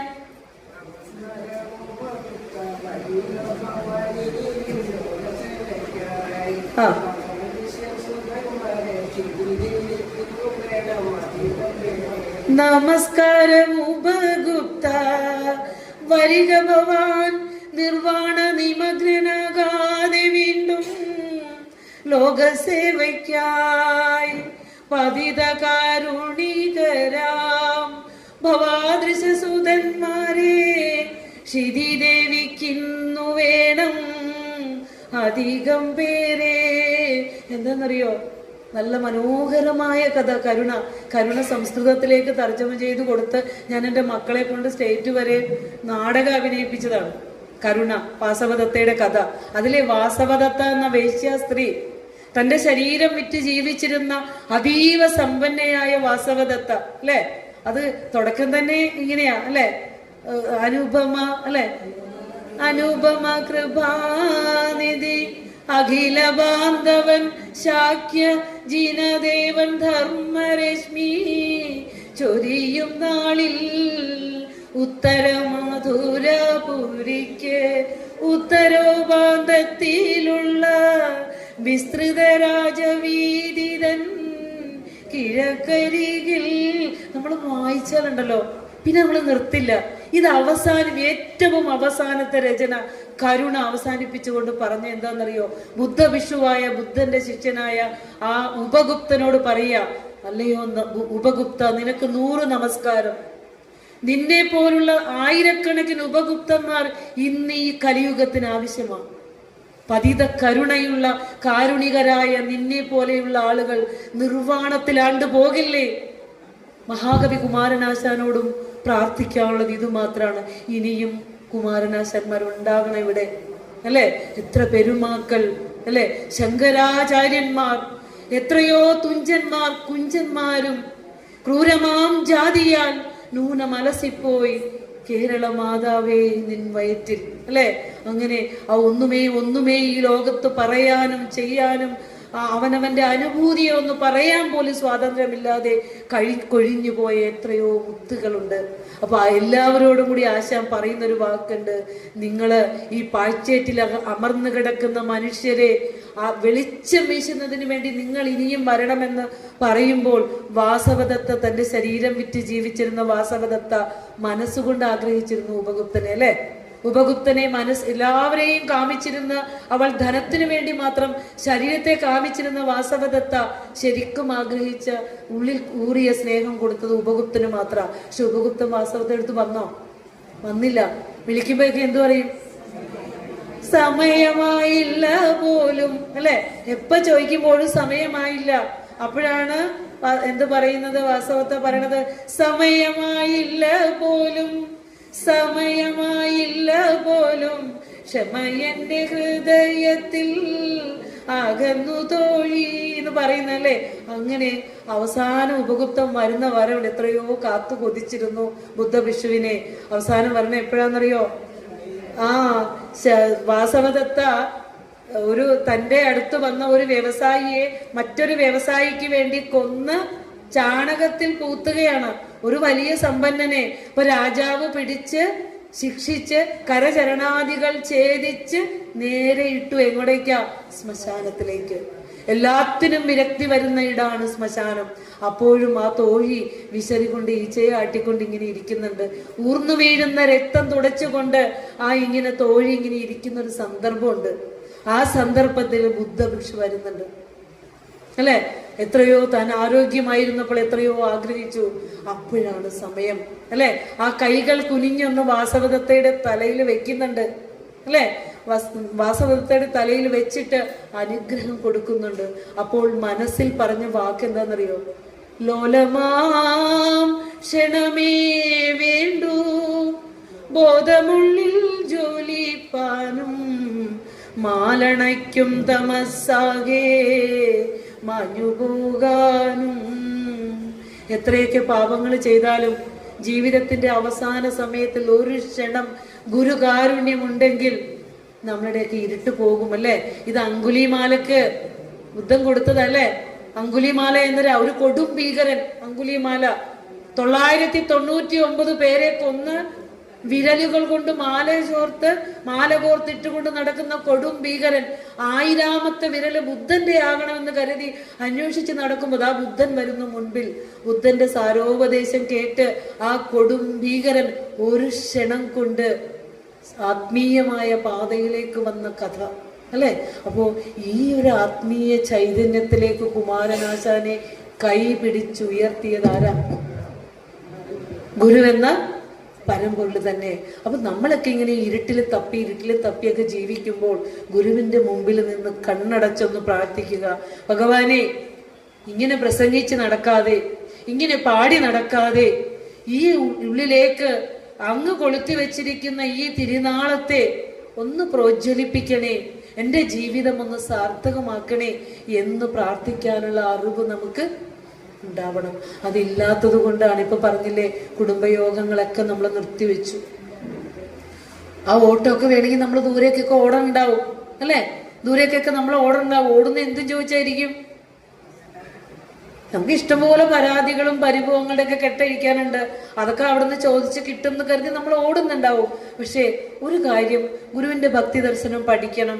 അതിനു മുമ്പ് ശ്രീനാരായണ ധർമ്മപരിപാലന യോഗം എന്ന SNDP യോഗം സ്ഥാപിച്ചത് 1903 അത് കഴിഞ്ഞ് ശ്രീനാരായണ ധർമ്മസംഘം സ്ഥാപിക്കുന്നത് 1928 ഒത്തിരി അന്തരമുണ്ട്. ഇവിടെ ശാഖയുടെ വരവാക്കികളോടും കൂടിയാ പറയുന്നത്. രണ്ടിലും ചേർത്തിരിക്കുന്ന ഒറ്റ വാക്ക് എന്താ? ശ്രീനാരായണ ധർമ്മ പരിപാലന യോഗം, ശ്രീനാരായണ ധർമ്മ സംഘം, രണ്ടിനുമുള്ള വാക്ക് ഏതാ? ധർമ്മം, അല്ലെ? ഈ വാക്കിന്റെ അർത്ഥം നമ്മൾ പഠിക്കണം. ഇത് മാത്രം ശ്രീനാരായണീയർ പഠിച്ചാൽ മതി. ഓരോ ശാഖയിലുള്ളവരും അവരുടെ ശാഖാഭാരവാഹികൾ പ്രസംഗിക്കാൻ പോണ വേദിയില് അവരുടെ ആ ജനങ്ങളെ, അവർ പ്രതിനിധാനം ചെയ്യുന്ന ശാഖയിലെ അംഗങ്ങളെ ബോധ്യപ്പെടുത്തേണ്ട 4 വരി ഗുരു നമുക്ക് ധർമ്മം എന്ന കൃതി തന്നെ രചിച്ചു തന്നിട്ടുണ്ട്. എന്താ ഈ ധർമ്മം? ധരിക്കുന്നത് ധർമ്മം. എന്തിനാ ധരിക്കുന്നത്? ഈ പ്രപഞ്ചത്തിലുള്ള അണു മുതൽ അണ്ഡഘടാഹം വരെയുള്ള സമസ്തതിനെയും ചേർത്ത് കോർത്തിട്ടിരിക്കുന്ന ഒരു നിയമവ്യവസ്ഥയുണ്ട്. അത് ഈശ്വര ചൈതന്യമാണ്. നമ്മളിൽ മിടിക്കുന്ന, അനുദിനം മിടിക്കുന്ന പ്രാണസ്പന്ദനം പോലും ആ ചൈതന്യം അറിയാതെ നടക്കില്ല, അല്ലേ? അപ്പൊ ഈ പ്രപഞ്ചത്തെ ആകെ നിയമിക്കുന്ന ആ നിയാമക ശക്തിയായ ഈശ്വര ശക്തിയെ പറയുന്ന ധർമ്മം, ആ ഏകതയെ പറയുന്ന ധർമ്മമാണ് ശ്രീനാരായണ ധർമ്മം. അതിനെ പരിപാലിക്കുന്ന യോഗത്തിൽ ധർമ്മം എന്താണെന്ന് അറിയണം. ആ ധർമ്മം അറിഞ്ഞെങ്കിൽ ഇവിടെ ഇപ്പൊ ഈ ഹോളിലൊന്നും ഇരിക്കാൻ ആളുണ്ടാവില്ല, അല്ലെ? ധർമ്മയേവ പരം ദൈവം. എന്താ? ആ ജഗദീശ്വരനാണ് പരമമായ ദൈവം. അയ്യപ്പനോ കൃഷ്ണനോ അല്ലെങ്കിൽ ദേവിയോ ഒന്നുമല്ല. ദേവിയൊക്കെ ഇതിന്റെ പ്രാപഞ്ചിക ശക്തികൾ മാത്രമാണ്. ഇതിനെയൊക്കെ സൃഷ്ടിച്ച് നിലനിർത്തുന്ന ഒരു നിയാമക ശക്തിയായ പരമ്പൊരുളിനെ ഗുരു നമുക്ക് പറഞ്ഞു തന്നേക്കണേ. ഇത്തിരി ചൈതന്യങ്ങളെയല്ല പറഞ്ഞു തന്നേക്കണേ. നമ്മുടെ വിധി എന്താ? ഇച്ചിരി കൊണ്ട് ചോദിച്ചു നടക്കാനാണ്. നമുക്ക് വിധിയില്ല, ഭാഗ്യമില്ല. അതുകൊണ്ടാ അപ്പൊ പറയാണ്, ധർമ്മം തന്നെയാണ് പരമമായ ദൈവം. ജഗദീശ്വരനാണ് പരമമായ ദൈവം. ധർമ്മയേവ പരം ദൈവം, ധർമ്മയേവ മഹാധനം. കോടികൾ സമ്പാദിക്കും. ചിലപ്പോ ഒരു 60 വയസ്സ് വരെയൊക്കെ ജോലി ചെയ്ത്, ഒരു 70-80 വയസ്സ് വരെയൊക്കെ ജോലി. ടീച്ചർ ഇരുന്ന് ദീർഘനിശ്വാസം വിടുക, അല്ലെ? 70-80. പക്ഷെ ടീച്ചർ ഒത്തിരി ഭാഗ്യാണ്. കാരണം അവസാന സമയം ടീച്ചറിന്റെ ജീവിതത്തിന്റെ നല്ല സമയങ്ങളിലേക്ക് അത് ഗുരുവിന്റെ അനുഗ്രഹം കിട്ടിയ ബ്ലെസ്ഡ് ഫാമിലിയാണ്. എനിക്ക് പറയാതിരിക്കാൻ വയ്യ. അപ്പൊ മോൻ പറഞ്ഞ പോലെ കുറച്ച് ടെൻഷനും കൂടി കുറയ്ക്കാനുണ്ട് അമ്മയ്ക്കൊന്നും. ഇത്രയേ ഉള്ളൂ. അത് മാത്രമേ പ്രശ്നമുള്ളൂ. അപ്പോ ഞാൻ പറഞ്ഞു വരുന്ന എന്താന്ന് വെച്ചാല്, ധർമ്മയേവ മഹാധനം. എല്ലാ ധനവും കൊടുത്തേക്കുക. നീ നിനക്ക് വേണം, ആർക്കെങ്കിലും വേണം കൊണ്ടുക്കോ, അല്ലെ? എല്ലാം കൊടുത്തേക്കല്ലേ കേട്ടോ, ഇതിലൊക്കെ ഇത്തിരി വെച്ചേക്കണം. അപ്പൊ പറയാണ്, ധർമ്മയേവ മഹാധനം. നമ്മൾ നേടുന്ന ധർമ്മം ഉണ്ടല്ലോ, ഈ അറിവ്, അതാണ് ഏറ്റവും വലിയ ധനം. എൻ്റെ മോനെ, നിനക്കൊക്കെ ധാരാളം വേദികൾ ഇനിയും സംസാരിക്കാൻ സാധിക്കണം. ധാരാളം കാര്യങ്ങൾ ഗുരുവിനെ കുറിച്ച് പഠിക്കാനും പറഞ്ഞു കൊടുക്കാനുണ്ട്. ഒരു അധ്യാപകൻ എന്ന നിലയിൽ, അധ്യാപകനല്ലേ മോൻ, അധ്യാപകൻ എന്ന നിലയിൽ മോൻ സയൻസ് പഠിക്കുകയോ മലയാളം പഠിപ്പിക്കുകയോ ഒക്കെ ചെയ്യുമ്പോൾ അതിൻ്റെ കൂടെ മനുഷ്യന്റെ മനസ്സിലെ കൃപയും കരുണയും അനുകമ്പയാണ് ഈശ്വരനെന്ന് പറഞ്ഞു കൊടുക്കണം മക്കളെ. തൊട്ടടുത്തിരിക്കുന്ന കൂട്ടുകാരന്റെ നെഞ്ചിലേക്ക് തക്കം കിട്ടിയാൽ കത്തി കയറ്റാൻ തക്കം പാർത്തിരിക്കുന്ന സ്നേഹബന്ധങ്ങളെ ഇന്നുള്ളൂ, അല്ലേ? പണ്ടൊക്കെ ചങ്ക് ഫ്രണ്ട്സ് ഉണ്ടായിരുന്നു, നമുക്ക് മരണം വരെ വിട്ടുപിരിയാത്ത ഫ്രണ്ട്സ് ഉണ്ട്. പക്ഷെ ഇന്ന് അങ്ങനെയില്ല. ഏത് സമയവും എങ്ങനെ അവനെ മാറ്റിയിട്ട് എനിക്ക് അവിടെ സ്ഥാനം പിടിക്കാന്ന് കഴിയുന്ന ആ മക്കളെ പഠിപ്പിക്കുമ്പോൾ ഈ ഗുരുവിന്റെ ധർമ്മത്തെയൊക്കെ ഒന്ന് അറിഞ്ഞു പോകുന്ന ശ്രേഷ്ഠരായ അധ്യാപകർ, ഗുരുനാഥൻ എന്ന് നമുക്ക് അവരെ വിളിക്കാൻ പറ്റും, അല്ലേ? അപ്പൊ എനിക്ക് കുഞ്ഞിനോടൊക്കെ വളരെ വളരെ വളരെ ഞാൻ പ്രാർത്ഥിക്കുകയാണ്, അതിനുള്ള ആരോഗ്യം കൊടുക്കണേ, അതിനുള്ള ബുദ്ധിശക്തി കൊടുക്കണേ എന്ന്. അങ്ങനെയുള്ള കുഞ്ഞുങ്ങൾ ഇന്ന് ഈ തലമുറയിലേക്ക് വളർന്നു വരേണ്ടതുണ്ട്. അപ്പോൾ ധർമ്മ സർവത്ര വിജയീ ഭവതു. ഞാൻ എന്ത് നേടിയെന്ന് ചോദിച്ചാൽ, ഈ ലോകത്തിലെ ഏറ്റവും വലിയ ധനം എന്താന്ന് ചോദിച്ചാൽ കോടികളുടെ ബാങ്ക് ബാലൻസ് അല്ല, ഞാൻ നേടിയ ധർമ്മമാണ് എൻ്റെ ഏറ്റവും വലിയ ധനം. ധർമ്മ സർവത്ര വിജയീ ഭവതു ശ്രേയസേ നൃണാം. ഈ ധർമ്മം മാത്രമാണ് എല്ലായിടത്തും വിജയിക്കുന്നതും ഒരു മനുഷ്യന്റെ ജീവിതത്തിന്റെ ലക്ഷ്യത്തിലേക്ക് അവനെ എത്തിക്കുന്നതും. അവൻ നേടുന്ന ധർമ്മമാണ്. അത് 80 വയസ്സായിട്ട് നേടിയാൽ മതിയോ? ഇവിടെ മക്കൾ പറയും, അമ്മയുടെ പ്രായമൊക്കെ എത്തുമ്പോൾ ഞാൻ വന്നേക്കാം, വിട്ടോ, ടാറ്റ, അല്ലേ? കാരണം എന്താണെന്നറിയോ, ഇപ്പൊ അവർക്ക് ശരീരത്തിന് ആരോഗ്യമുണ്ട്, മനസ്സിന് ആരോഗ്യമുണ്ട്, സമ്പത്തുണ്ട്. ഇപ്പൊ അവിടെ പോയിട്ട് വേണം തോന്നും, അല്ലേ? ഇത് പതുക്കെ പതുക്കെ ഇതൊക്കെ ക്ഷയിച്ചു തുടങ്ങുമ്പോൾ, മുമ്പത്തെ പോലെ ശരീരം ഓടാതാവുമ്പോൾ പതുക്കെ ചിന്തിച്ചു തുടങ്ങും, ഈ നശിക്കുന്ന ശരീരത്തിൽ ഇരിക്കുന്ന നാശമില്ലാത്ത ഒന്നുണ്ടല്ലോ, അതിനെ ഒന്ന് അറിയണമല്ലോ, അല്ലേ? അപ്പോൾ അതിനെ അറിയലാണ് ധർമ്മം എന്ന് പറയുന്നത്. അപ്പൊ രണ്ടിലും ചേർത്ത് വെച്ചിരിക്കുന്ന ഈ ധർമ്മത്തെ നമ്മൾ പറഞ്ഞു കൊടുക്കേണ്ടതുണ്ട്. അതുപോലെ തന്നെ നമ്മുടെ ജീവിതത്തിൽ നമ്മൾ ജീവിക്കുന്ന ഓരോ നിമിഷവും കാലത്തിന്റെ കരങ്ങളിലേക്ക് ഇങ്ങനെ അമർന്നുകൊണ്ടിരിക്കുക. നമ്മൾ വിചാരിക്കും കുറേം കൂടിയൊക്കെ കാലം ഇനി നമ്മുടെ ജീവിതത്തിൽ ഉണ്ടാവുന്നു. എനിക്ക് ടീച്ചറിനോട് തന്നെ എൻ്റെ മുന്നേ ഇരിക്കുന്നതുകൊണ്ടായിരിക്കും എപ്പോഴും പറഞ്ഞ എന്താണെന്നറിയോ, എനിക്ക് കുതിരോളി പോകണം, നീട്ടിയൊന്നും വെക്കണ്ട, അടുത്ത ആഴ്ച അല്ലെങ്കിൽ അതിൻ്റെ അടുത്ത ആഴ്ച. എവിടെ പോവുക? ഇല്ല, എനിക്ക് വേഗം പോകണം. ശുഭസ്യ ശീഘ്രം എന്ന് പറഞ്ഞുകൊണ്ടാണ് അല്ലേ? കാരണം എന്താന്ന് വെച്ചാല് ചിന്തിക്കാൻ ഈ തത്വങ്ങൾ ജ്ഞാനം ഒക്കെ അറിഞ്ഞു തുടങ്ങുന്ന ഒരു മനുഷ്യന്റെ ഉള്ളിൽ വരുന്ന ഒരു വിദഗ്ധതയുണ്ട് അല്ലെ? എല്ലാത്തിനും ഒരു ചെറിയ ചെറിയ ഡിറ്റാച്ച്മെന്റ് മനുഷ്യന് വന്നു തുടങ്ങുമ്പോഴാണ് അതിൻ്റെയൊക്കെ അർത്ഥം. അപ്പോ പറഞ്ഞു വരുന്നത് നിമിഷങ്ങൾ, ഓരോ നിമിഷവും നമ്മുടെ ശരീരം ചലിച്ച് ചലിച്ച് പരിണമിച്ചുകൊണ്ടിരിക്കുന്നത് മരണത്തിലേക്ക് തന്നെയാണ് അല്ലെ? ആ ശരീരത്തിൽ ഇരുന്നു കൊണ്ട് നമുക്ക് നേടാവുന്നത്ര അറിവ് നേടുക എന്നുള്ളതാണ് മനുഷ്യ ജീവിതത്തിന്റെ ലക്ഷ്യം. അതാണ് നമ്മൾ അറിയേണ്ടത്. ഗുരു അത് പറഞ്ഞു തരുന്ന ഒരു ശ്ലോകം ഉണ്ടല്ലോ സദാശിവ ദർശനത്തില്, ശനേരുയർന്ന് ജോലിക്ക് ഓർമ്മയുണ്ടോ? ശനേരുയർന്നുയർന്നു വന്നു നിന്ന് കൊന്നു തിന്നിടും ദിനം ദിനം ദിനേശനിന്ദുവെന്നു രണ്ടു കന്തുകം മനം കവിഞ്ഞു മാറിയാടും അങ്ങു മണ്ണോടെണ്ണുമീ ജനം നിനയ്ക്കുമൊക്കെയും ജയിക്കുമാതി ദൈവമേ. സൂര്യചന്ദ്രന്മാരെ ഉദിച്ചും അസ്തമിച്ചും കൊണ്ട് കടന്നു പോകുമ്പോൾ നമ്മുടെ ആയുസിന്റെ ഒരു അംശം കൊണ്ടാണ് പോണതെന്ന് നമ്മള് അറിയണില്ല. നിമിഷം ചലിച്ച് പരിണമിക്കും. സൂര്യൻ ഉദിച്ചു, സൂര്യൻ അസ്തമിച്ചു, ഓരോ അംശം കൊണ്ടാ പോവുക അല്ലെ? കാലാഹിന പരിഗ്രസ്തമാം ലോകവും ആലോല ചേതസാ ഭോഗങ്ങൾ തേടുന്നു. കാലമാകുന്ന പാമ്പിന്റെ വായിൽ നമ്മളൊക്കെ നിമിഷങ്ങളിലൂടെ കാലത്തിലേക്ക് നമ്മുടെ ജീവിതം പോയിക്കൊണ്ടേയിരിക്കുക. അപ്പോ ആ കാലസർപ്പം നമ്മളെ പതുക്കെ പതുക്കെ പതുക്കെ പതുക്കെ എന്ത് ചെയ്യുന്നുണ്ട്? വിഴുങ്ങുന്നുണ്ടെന്ന് നമ്മൾ അറിയാറില്ല അല്ലെ? അപ്പൊ നമ്മൾ അപ്പുറത്ത് ശ്രീധരൻ ചേട്ടൻ മരിക്കുമ്പോ നമ്മൾ എന്തു പറയും അല്ലെ? കാണുന്നു ചിലർ പലതുമുപായം, കാണുന്നില്ല മരിക്കുമിതെന്നും, കാണുകിൽ ഒരു നൂറ്റാണ്ടിനകത്തിൽ എന്നേ കാണൂ നാരായണ ജയ. ഈ ശരീരം പ്രാരബ്ധം വന്നിരിക്കുന്നത് ആ പ്രാരബ്ധം ഉള്ളിടത്തോളം കാലേ നിൽക്കുള്ളൂ. അത് കഴിഞ്ഞാൽ പ്രായം ഒന്നും അവിടെ ഒക്കെ ഒരു നമ്പർ മാത്രമാണ് ടീച്ചറെ. ഇപ്പൊ പ്രായമൊക്കെ ആ പ്രായം ഒന്നുമല്ല. പ്രാരബ്ധം, ഈ കാലസർപ്പം ഈ പ്രാരബ്ധം ഉള്ളിടത്തോളം കാലം നമ്മളെ ഇങ്ങനെ ഇങ്ങനെ ഇങ്ങനെ തിന്നുകൊണ്ടിരിക്കും. അത് കഴിഞ്ഞാൽ ഗുരു പറഞ്ഞ പോലെ മനം കവിഞ്ഞു മാറിയാടിക്കൊണ്ടിരിക്കുമ്പോൾ അങ്ങ് മണ്ണോടെണ്ണും ജനം നിനയ്ക്കുമൊക്കെയും. സങ്കല്പിച്ച് വെച്ചിരിക്കുന്നതൊക്കെ മണ്ണിനടിയിലേക്ക് പോകും. ജയിക്കുമാതി ദൈവമേ, നീ മാത്രം ജയിക്കും. ഇതാരുടെ വാക്കാ? നമ്മളോടാ പറയണത്. ഓടുന്നത് നമ്മളോടാ. നമ്മൾ എന്തിനാ ഓടണത്? പൊരുളെന്നും ഉടമ്പടു മക്കൾ ഉയർത്തിരളെന്നും ഇതൊക്കെ അനർത്ഥകരം, കരളീന്നു കളഞ്ഞു കരുംകടലിൽ പുരളാതെ പൊതിഞ്ഞു പിടിപ്പതു നീ. സത്യം പറഞ്ഞാൽ ഒരു കുഞ്ഞ് ജനിച്ചു കഴിഞ്ഞാൽ പിന്നെ അവന്റെ ജീവിതത്തിൽ കല്യാണം കഴിഞ്ഞ് കുട്ടി ഉണ്ടായാലും നമ്മൾ വിടില്ല അല്ലെ? പിന്തുടർന്നുകൊണ്ടേയിരിക്കും. അപ്പോ എന്ത് ചെയ്യും?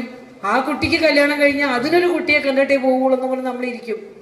എന്നാ സ്വസ്ഥമാകണേന്ന് നമുക്കറിയില്ല. ഇതൊക്കെ ഗുരുവിനറിയാം. ഇപ്പൊ ഇവിടെ ഇരിക്കുമ്പോ പോലും ഇനി എപ്പോഴാ ഇതൊന്ന് തീരുക, ഇനി വൈകുന്നേരത്തേക്കുള്ള കാര്യം എന്താ അല്ലെ? മുത്തശ്ശീനെ കാലം വന്ന് വിളിക്കാൻ വരുമ്പോ പറഞ്ഞ പോലെ ഞാൻ ഒന്നുകൂടെ മുറുക്കിയിട്ട് വരട്ടെ എന്ന് പറഞ്ഞ പോലെ നമുക്ക് ഇനിയും ചെയ്യാൻ കൂടുതൽ കൂടുതൽ കൂടുതൽ ഉണ്ട്. കുന്നുകൾ പോലെ ധനമുണ്ടാകിലും ഇന്ദ്രനു സമമായി വാണിയിടുകിലും ഒന്നുരിയാടുവതിനിട കിട്ടാ. ഞാനിവിടെ നിന്ന് എഴുന്നേറ്റോട്ടെ എന്ന് പറയാൻ പോലും നിൽക്കില്ല. ഞാൻ ഒരു വാക്ക് പോലും പറഞ്ഞോട്ടെ. ഞാൻ എൻ്റെ അമ്മയോട് ഞാൻ ഓർക്ക് എൻ്റെ അമ്മയുടെ അടുത്തുനിന്ന് പോകുന്ന അമ്മയുടെ മരണത്തിന്റെ അന്നേ ദിവസം അമ്മയുടെ അടുത്തുനിന്ന് പോരുമ്പോൾ അമ്മ എന്നോട് കൈ പിടിച്ച് പറയുന്നുണ്ട്. എല്ലാ ദിവസവും പറയണ പോലെ അന്ന് ഞാൻ കരുതി, മോനെ ഇന്ന് പോവണ്ട, നാളെ പോവാം. അപ്പൊ വീട്ടിലൊരു ബർത്ത്ഡേ ചടങ്ങ് നടക്കുന്നുണ്ട്. ഞാൻ പറയുന്നുണ്ട്, അമ്മ ഞാൻ പോയിട്ട് വൈകുന്നേരം വരാം എന്നും പറഞ്ഞ് ഇറങ്ങുമ്പോൾ ഇവിടെ എത്തുന്നതിന് മുമ്പ് കോള് വരിക. അപ്പോൾ ഞാൻ ഓർക്കുക, ഒരു വാക്ക് പറയുമോ എന്ന് ഞാൻ ചോദിക്കുക. ഇത്ര തത്വജ്ഞാനം പറഞ്ഞാലും ഒരു വാക്ക് എന്നോടൊന്നും മിണ്ടുമോ, അല്ലെ? ഒന്നൊരു യാടുവതിനിട കിട്ട. അത്രയും നശ്വരമായ നമ്മുടെയൊക്കെ ജീവിതം, അല്ലെ? ആ ജീവിതത്തിന്റെ നശ്വരതയെ ഗുരു എത്രയോ പ്രാവശ്യം നമുക്ക് പറഞ്ഞു തന്നിട്ടുണ്ട്. ഗുരു ധാരാളം വിധി നിഷേധങ്ങൾ നമുക്ക് പറഞ്ഞു തന്നിട്ടുണ്ട്. ഇന്നത് ചെയ്യണം, ഇന്നത് ചെയ്യരുത്, വളരെ കൃത്യമായി ഗുരു പറഞ്ഞു തന്നിട്ടുണ്ട്. മോനൊക്കെ പഠിപ്പിക്കുമ്പോൾ കുട്ടികൾക്ക് സദാചാരം എന്നുള്ളൊരു കൃതി ആ ഗുരുവിന്റെ കൃതിയാണെന്ന് അറിയാത്ത രീതിയിലെങ്കിലും പറഞ്ഞു കൊടുക്കണം. ഇനി ഗുരുവിന്റെ കൃതി എന്തിനാ ഞങ്ങളെ പഠിപ്പിക്കണേന്ന് മറ്റുള്ളവർക്ക് തോന്നിയാലോ? അപ്പോ വേദം പഠിപ്പിച്ചു കഴിഞ്ഞ് വീടുകളിലേക്ക് പറഞ്ഞു വിടുന്ന കുഞ്ഞു കുട്ടികളോട് ഗുരുകുലത്തിൽ ഗുരു പറയും, മോനെ സത്യം വധ, സത്യം പറയണം. എന്തെല്ലാം സാഹചര്യം ഉണ്ടെങ്കിലും നീ സത്യത്തിൽ നിന്ന് വ്യതിചലിക്കരുത്. ധർമ്മം ചര, ധർമ്മമാർഗത്തിൽ നീ സഞ്ചരിക്കണം. സ്വാധ്യായാതു മാ പ്രമദഃ, നീ നിന്നെ ജീവിതകാലം മുഴുവൻ നീ പഠിച്ചുകൊണ്ടിരിക്കണം.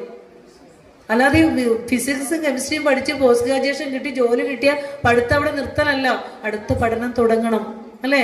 സ്വാധ്യായാത്, തന്നെ പഠിക്കുന്നതിൽ നിന്ന് പുറകോട്ട് പോകരുത്. മാതൃദേവോ ഭവ, അച്ഛനെ അമ്മയെ ദൈവമായി കരുതണം. പിതൃദേവോ ഭവ, എത്ര അമ്മമാർക്ക് അച്ഛന്മാർക്ക് അറിയാം ഇതൊക്കെ പറഞ്ഞു കൊടുക്കാൻ. ആചാര്യദേവോ ഭവ, ഇന്ന് കേരളത്തിലെ ആചാര്യന്മാർക്കും ഇല്ല, കുട്ടികൾക്കും ഇല്ല. എവിടെ നോക്കിയാലും പത്രമൊക്കെ എടുത്ത് ഒളിച്ചു വെക്കേണ്ടി വരും, അല്ലേ? അല്ലേ? നമ്മൾ വേദിയിൽ ഒരു മൈക്കിലിരുന്ന് പോലും പറയാൻ പറ്റാത്ത രീതിയിൽ സമൂഹത്തിൽ മൂല്യച്യുതി സംഭവിക്കുന്നത് എന്ന് ഇതൊക്കെ മനുഷ്യനെ നിഷേധിച്ചോ അന്ന് മുതലേ തുടങ്ങിയതാ.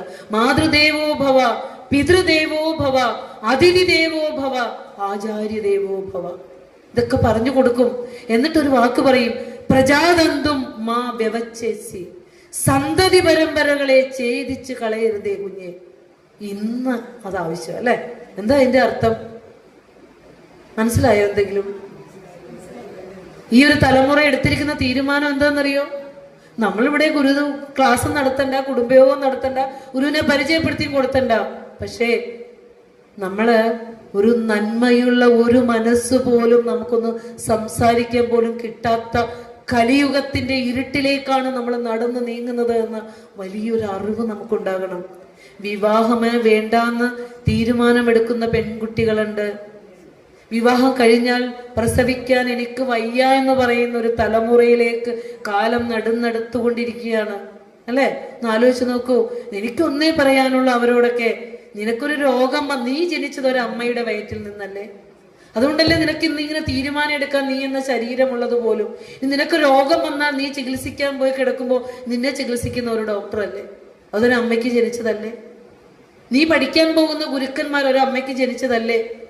അപ്പോൾ സ്ത്രീകള് ഇങ്ങനെ തീരുമാനം എടുത്തുകൊണ്ട് പോകുമ്പോൾ പണ്ടത്തെ ഗുരുക്കന്മാരുടെ പറഞ്ഞു തന്ന നല്ല കാര്യങ്ങള് നമ്മൾ കുഞ്ഞുങ്ങൾക്ക് പറഞ്ഞു കൊടുക്കേണ്ടതിന്റെ ആവശ്യകത ഈ അച്ഛനമ്മമാരെങ്കിലും ഒന്ന് മനസ്സിലാക്കേണ്ടതുണ്ട്. അതുകൊണ്ടാണ് ഗുരു അത് സദാചാരത്തിൽ, ആ സത്തിനെ ആചരിക്കൽ സദാചാരം എന്ന കൃതിയിൽ, ആ തൈത്തരീയോപനിഷത്തിലെ ബ്രഹ്മാനന്ദ വല്ലിയിലെ ഉപദേശം തന്നെയാണ് സദാചാരത്തിൽ വെച്ചുകൊണ്ട് ഗുരു പറയാണ്, നല്ലതല്ല എന്ന് ചൊല്ലിക്കത്, നല്ലതല്ലൊരുവൻ ചെയ്ത നല്ല കാര്യം മറപ്പത്, നല്ലതല്ലാത്തതുടനെ മറന്നിടുന്നതുത്തമം. ധർമ്മം ജയിക്കുന്നു, സത്യം ജയിക്കുന്നെങ്ങു സർവദാ, അധർമ്മവും ജയിക്കുന്നില്ല അസത്യവും ഒരിക്കലും. ഒക്കെ നമുക്കിനി പത്രമൊക്കെ നോക്കിയാൽ തന്നെ നമുക്കറിയാം, അല്ലേ? എത്ര കാലം നമുക്ക് അധർമ്മം ചെയ്ത് ജീവിക്കാൻ പറ്റും, അല്ലേ? ആ അധർമ്മമൊക്കെ എന്നും ജയിക്കാമെന്ന് ആരും കരുതേണ്ട ആവശ്യമില്ല. മഹാഭാരത യുദ്ധത്തിൽ പോലും ഗാന്ധാരി, അല്ലെ, തന്റെ മകന് കൊടുക്കുന്ന ഉപദേശത്തിൽ എന്താ? യഥാധർമ്മം തഥോ ജയം, അല്ലെ? ജയം. എവിടെയാണോ ധർമ്മം അവിടെ ജയമുണ്ട് എന്ന് പറഞ്ഞു കൊടുക്കുന്ന മൂല്യമുണ്ടായിരുന്നു പണ്ടത്തെ മാതാപിതാക്കൾക്കൊക്കെ, അല്ലെ? ഇന്ന് നീ എങ്ങനെയും ജീവിച്ചോ, പോയി രക്ഷപ്പെട്ടോളൂ, പഠിച്ചോളൂ, പണം ഉണ്ടാക്കിക്കോളൂ, ഇത്രയേ ഉള്ളൂ. അതിനപ്പുറം രണ്ട് വാക്ക് പറഞ്ഞു കൊടുക്കാനുള്ള അറിവ് ഇന്നത്തെ അച്ഛനമ്മമാർക്ക് ഇല്ലാതെ പോകുന്നത് വളരെ വളരെ വളരെ സങ്കടകരമായ ഒരു അവസ്ഥ തന്നെയാണ്. അപ്പോൾ ഈ ഗുരുക്കന്മാര് പറഞ്ഞ വാക്കുകൾ ഏതൊരു സാഹചര്യത്തിലും മാറ്റിപ്പറയേണ്ട വരുന്നവയല്ല. അതുകൊണ്ടാണ് ഗുരുവിന്റെ ധർമ്മം സനാതന ധർമ്മം എന്ന് പറയുന്നത്. ഒരു കാലത്തും മാറ്റി പറയേണ്ടതല്ല ആ ധർമ്മങ്ങൾ. അതുകൊണ്ട് ടീച്ചർ പിണ്ടനന്ദിയെ ഒന്ന് ചേർത്ത് പറയണം എന്നൊക്കെ ഒന്ന് പറഞ്ഞിട്ടുണ്ട്. അപ്പൊ ഈ പിണ്ടനന്ദിയൊക്കെ പഠിക്കുന്നവരും പ്രസംഗിക്കുന്നവരൊക്കെ നമുക്ക് ഇവിടെ ഷീല ടീച്ചറെ പോലെയുള്ളവരൊക്കെ പിണ്ടനന്ദിയൊക്കെ പ്രസംഗിക്കുന്നവരൊക്കെയാണ്. പക്ഷേ നമ്മുടെ കുഞ്ഞുങ്ങൾക്ക് പരിചയപ്പെടുത്തി കൊടുക്കേണ്ട പ്രധാനപ്പെട്ട ഒരു കൃതിയാണ് കേട്ടോ പിണ്ടനന്ദി എന്ന് പറയുന്ന കൃതി. അതായത് മനുഷ്യജന്മം കിട്ടിയ ജന്മങ്ങളിൽ ഏറ്റവും ശ്രേഷ്ഠ ജന്മമാണ് മനുഷ്യജന്മം. ആ മനുഷ്യജന്മത്തിൽ ഇരുന്നു കൊണ്ട് മാത്രമേ അകപ്പൊരുളിനെ ദർശിക്കാനും എന്താ പറയുക തൻ്റെ സത്തയെ തിരിച്ചറിയുവാനുമൊക്കെയുള്ള ഒരു ശേഷി മനുഷ്യന് മാത്രമേ ഉള്ളൂ. അതുകൊണ്ട് മനുഷ്യജന്മം തന്നതിന് ജഗദീശ്വരനോട് നന്ദി പറയാൻ ഗുരു പഠിപ്പിക്കുന്ന ഒരു കൃതിയാണ് പിണ്ടനന്ദി അല്ലെ. 9 മാസം 9 ദിവസം 9 വിനായിക അമ്മയുടെ ഗർഭപാത്രത്തിൽ കിടന്ന് നമ്മൾ ഓരോരുത്തരും എന്തെല്ലാം വിഷമങ്ങൾ അനുഭവിച്ചിട്ടുണ്ടെന്ന് ഒരു ജഗദീശ്വരനായ ഗുരു ആ ഗർഭത്തിലെ ഓർമ്മകൾ തന്നെ ആലോചിച്ചുകൊണ്ട് പുരാതനമായ ഋഷീശ്വരന്മാരുടെ ദർശനത്തെയും കൂടി ഉൾക്കൊണ്ടുകൊണ്ട് ഗുരു രചിച്ച കൃതിയാണ് പിണ്ടനന്ദി. നമുക്കൊക്കെ ജന്മം കിട്ടി ഭൂമിയിലേക്ക് എത്തിയപ്പോൾ ഗർഭപാത്രത്തിൽ കിടന്ന കാര്യം ഓർമ്മയുണ്ടോ? ആർക്കെങ്കിലും ഓർമ്മയുണ്ടോ? ചില ഇങ്ങനെ ശാസ്ത്രത്തിൽ വായിച്ചിട്ടുണ്ട് ഈ എപ്പിലെപ്സി വരുന്നത്, അപസ്മാരം വരുന്നത് ജന്മാന്തര സ്മൃതികൾ കയറി വരുമ്പോഴാണ് അല്ലെ. നമ്മളിപ്പോ അനേകം ജന്മങ്ങളിലൂടെ വന്നവരാ. ഇപ്പൊ ഈ കാണുന്ന അച്ഛനും അമ്മയും തൊട്ടടുത്ത തലമുറയിലെ മുത്തശ്ശന്റെ മുത്തശ്ശിയുടെ പേര് നമുക്കറിയാം, തൊട്ട് പിന്നിലെത്താം. അതിന്റെ അപ്പുറത്ത് നമുക്കറിയാൻ പറ്റുമോ? ഇല്ല. ഇനി കുറച്ച് കഴിയുമ്പോൾ നമ്മുടെ മക്കളുടെ മക്കൾ കാലം വരുമ്പോ അപ്പൂപ്പന്റെ അമ്മൂമ്മന്റെ പേര് ഓർമ്മ വരുന്നുണ്ടോ? പിന്നെ നമ്മൾ എന്ത് ബന്ധങ്ങളാ കീപ്പ് ചെയ്തോണ്ട് പോണേ അല്ലെ. ഇതൊക്കെ മനുഷ്യകൽപിതമായ ബന്ധങ്ങൾ മാത്രമാണ് മനുഷ്യൻ ചേർത്ത് വെച്ചിരിക്കുന്നത്. അത്രയും അതാണ് ഗുരു പറഞ്ഞു, ഒന്നുണ്ട് നേരല്ല ഇതൊന്നും മർത്യർക്ക് സത്യവും ധർമ്മവും വേണം, ആയുസ്സും നിൽക്കുകയില്ലാർക്കും ഓർക്കുക എന്ന് ഗുരു പറയുന്നത് തന്നെ അതുകൊണ്ട് തന്നെയാണ്. അപ്പോൾ സത്യധർമ്മങ്ങൾ വെടിഞ്ഞ് ഒരു കാരണവശാലും മനുഷ്യൻ ജീവിക്കരുത്. അപ്പോൾ പിണ്ടനന്ദി കൃതിയൊക്കെ ഇവിടെ വന്നിരുന്ന് ഓരോ മാസ കുടുംബയോഗമൊക്കെ നടത്തുമ്പോൾ ടീച്ചറൊക്കെ ഒന്ന് പഠിപ്പിച്ചു കൊടുക്കാൻ ഒരു 4 വരിയെങ്കിലൊക്കെ ഒരു 5 മിനിറ്റ് 10 മിനിറ്റെങ്കിലൊക്കെ ടീച്ചർ എന്നോട് പറഞ്ഞതാണ്. പക്ഷെ ഞാൻ എന്നെ ഗുരു പറയിപ്പിക്കുന്നതായിരിക്കാം കേട്ടോ. ഒരു 5 മിനിറ്റെങ്കിലൊക്കെ ഒരു കുടുംബസംഗമത്തിന് വരുമ്പോൾ എന്തെങ്കിലുമൊക്കെ സംസാരിച്ച് അവരെ ഗുരുവിന്റെ കൃതികളിലേക്കൊന്ന് പതുക്കെ അടുപ്പിച്ചു കൊടുക്കുക. അല്ലാതെ ഈ നമ്മളെ ഓടി നടക്കുന്ന ശിവനും അതുപോലെ തന്നെ സുബ്രഹ്മണ്യനും ദേവനും ദേവിയും ഗുരുവായൂരപ്പനും അയ്യപ്പസ്വാമിയൊക്കെ ഈ പ്രാപഞ്ചിക ശക്തികൾ മാത്രമാണ്. അവർക്കൊന്നും കൊടുത്താൽ സ്വർണം, ഇപ്പൊ 1 കിലോ സ്വർണം കൊണ്ടേ കൊടുക്കുന്നവന്റെ മനസ്സിൽ എന്തായിരിക്കും? കരുണയോടുകൂടി ദൈവത്തിന് കൊടുക്കണാണോ? അയ്യപ്പന് മുമ്പിൽ ഞാൻ 1 കിലോ സ്വർണം തന്ന അല്ലെങ്കിൽ 1 പവൻ തന്നേക്കാന്ന് പറയുമ്പോ അവന്റെ ഉള്ളിൽ എന്തായിരിക്കും? 10 പവൻ എനിക്ക് നീങ്ങ തന്നേക്കണം എന്നായിരിക്കും അല്ലേ. അവന് ലാഭേച്ഛ വെച്ചുകൊണ്ടാണ് കൊടുക്കുന്നത്. ഹൃദയത്തില് സത്യമില്ല, നിലപാടുകളിൽ നീതിയില്ല. ഞാൻ ചെയ്യുന്ന ജോലി അല്ലെങ്കിൽ ഞാൻ ചെയ്യുന്ന പ്രവൃത്തി നീതിക്ക് നിരക്കാത്തതാണെങ്കിൽ അതിനെ വിടാനുള്ള ശേഷിയും ക്ഷേമുഷിയും ഉണ്ടാകുമ്പോഴാണ് അവൻ ഗുരുവിന്റെ ഭക്തനായി മാറുന്നത്. നിലപാടുകളിൽ എപ്പോഴും ആ നീതി ഉണ്ടാവണം. മറ്റുള്ള ലോകം മുഴുവൻ വെറുത്തുകൊള്ളട്ടെ, ഞാൻ ചെയ്യുന്നത് ശരിയെന്ന നിലപാടിൽ ഉറച്ചു നിൽക്കുന്നവനാണ് ഗുരുവിന്റെ ഭക്തൻ അല്ലെ. പെരുമാറ്റത്തിൽ കരുണയുണ്ടാകണം. അപ്പൊ ഗുരുവിന്റെ ഭക്തനാകാൻ കുറച്ച് ക്വാളിറ്റീസ് നമുക്ക് വേണം. പുഷ്പം അർപ്പിച്ച് പൂജിച്ച് വഴിപാട് അർപ്പിച്ച് നേരിച്ചൊക്കെ പോകാൻ നമുക്ക് സാധിക്കും. പക്ഷേ ഗുരുവിനെ അറിയുന്ന ഭക്തനാകണമെങ്കിൽ കുറച്ച് ക്വാളിറ്റീസ് നമുക്ക് വേണം. ലഹരി ഉപേക്ഷിക്കാൻ പഠിക്കണം. കുറച്ച് ത്യാഗം വേണം. ഇപ്പൊ നമുക്ക് സമൂഹത്തിന് വേണ്ടി പ്രവർത്തിക്കാനുള്ള ഒരു മനസ്സുണ്ടാകണം. സത്യധർമ്മങ്ങൾ കീപ്പ് ചെയ്യാൻ പഠിക്കണം. ഇത്രയൊക്കെ നല്ല മൂല്യങ്ങൾ മനുഷ്യനുണ്ടെങ്കിൽ ഗുരുവിന്റെ മുമ്പിൽ കൈ തൊഴുത് നിന്നാലുണ്ടല്ലോ തന്നെ ഭഗവാൻ സത്യമായി നമ്മളിലേക്ക് ചൊരിയും. ഇല്ലെങ്കിൽ നമുക്കൊരു ഫോട്ടോ മാത്രമാണ് ഇത് കഴിയുമ്പോൾ നമ്മൾ കൊണ്ട് വെക്കും. ആ ഫോട്ടോ നമ്മളിൽ യാതൊരു സ്വാധീനവും ചെലുത്തുകയില്ല. അതുകൊണ്ടാണ് ഗുരു ചോദിച്ചത്, നമ്മുടെ വാക്ക് പിടിക്കാൻ പറ്റുമോ? ഫോട്ടോ എടുക്കാൻ വന്നവരോട് ഗുരു ചോദിക്കുന്ന ഒരു ചോദ്യമാണ്, നമ്മുടെ വാക്ക് പിടിക്കാൻ പറ്റുമോ? മാമ്പഴത്തിന്റെ പടം എടുത്തു വെച്ച നല്ല മാങ്ങയുടെ എന്ത് ഭംഗി കാണാൻ, പക്ഷെ അതിന്റെ മധുരം അനുഭവിക്കാതെ പറ്റുമോ? അനുഭവിച്ചല്ലേ മാമ്പഴത്തിന്റെ മധുരം അനുഭവിക്കാൻ പറ്റൂ. അതുപോലെ ഗുരുവിന്റെ ഫോട്ടോ വെച്ച് ആരാധന ചെയ്യുന്ന നമ്മൾ അറിയേണ്ടത്, ഈ ഫോട്ടോ വെച്ച് ആരാധന ചെയ്യുന്നതോടൊപ്പം തന്നെ ഗുരുവിനെ അറിയണം, പഠിക്കണം. ഈ ലോകത്തെ ആകെ പ്രകാശപൂരിതമാക്കുന്ന അറിവിന്റെ നിറവാണ് ഗുരുവെന്ന് നമ്മൾ അറിയണം. ആരാധന ചെയ്യേണ്ട മൂർത്തിക്ക് അപ്പുറം അറിയേണ്ട ചൈതന്യമാണ് ഗുരു എന്ന് നമ്മൾ അറിയണം. നമ്മൾ ഈ കഴിഞ്ഞ 2025 കടന്നുപോയപ്പോൾ 2 കൃതികളുടെ 100ാം വാർഷികം കടന്നുപോയായിരുന്നു. പഠിക്കുന്നവർ ഇങ്ങനെ ഇരുന്ന് പറയുന്നുണ്ട്. ഏതൊക്കെയാ? ശ്രീനാരായണ ധർമ്മവും, അല്ലെ, ഹോമമന്ത്രവും ശ്രീനാരായണ ധർമ്മവും. ശ്രീനാരായണ ധർമ്മം എന്ന കൃതി ഗുരു തന്നത് എന്തിനു വേണ്ടി, ആർക്കാ തന്നെ? ഒരു ക്രൈസ്തവനാണ് ഇത് കൊടുത്തിരുന്നെങ്കിൽ നമുക്കറിയാം, ജീസസിന്റെ വചനങ്ങൾ, ജീസസിന്റെ നേരിട്ടുള്ള വചനങ്ങൾ വരെയല്ല, ശിഷ്യന്മാർ എഴുതി വെച്ചതാണ്, അല്ലെ, ജോസഫിന്റെയും, അല്ലെ, അതിന്റെയൊക്കെ സുവിശേഷങ്ങള്. അപ്പോ ഒന്ന് ആലോചിച്ച് നോക്കൂ, ഗുരു ഒരു പരമ്പൊരുള് 64 പരം കൃതികള് ഭാരതത്തിന്റെ അധ്യാത്മ ശാസ്ത്രത്തിന്റെ മുഴുവൻ സത്തെടുത്തു കണ്ട് നമ്മുടെ മുമ്പിലേക്ക് തന്നിട്ട് ഒന്ന് തൊട്ട് നോക്കുവാൻ പോലും മനസ്സ് വരാത്തത്ര ഇരുളടഞ്ഞ് നമ്മൾ പോയിട്ടുണ്ടെങ്കിൽ നമുക്ക് എവിടൊക്കെയോ ഈ ഗുരുവിനെ അറിയാനായിട്ട് ഭാഗ്യമില്ല. അതുപോലെ ശ്രീനാരായണ ധർമ്മ നിത്യജീവിതവുമായി ബന്ധപ്പെട്ട് ഒരു മനുഷ്യൻ ജനനം മുതൽ മരണം വരെ ജീവിക്കേണ്ട നിയമാവലിയാണ്. ആ നിയമാവലി അനുസരിച്ച് ഒരു കുഞ്ഞിന്റെ വിദ്യാഭ്യാസ കാലഘട്ടം ശ്രേഷ്ഠമായ കാലഘട്ടം, ബ്രഹ്മചര്യ കാലഘട്ട.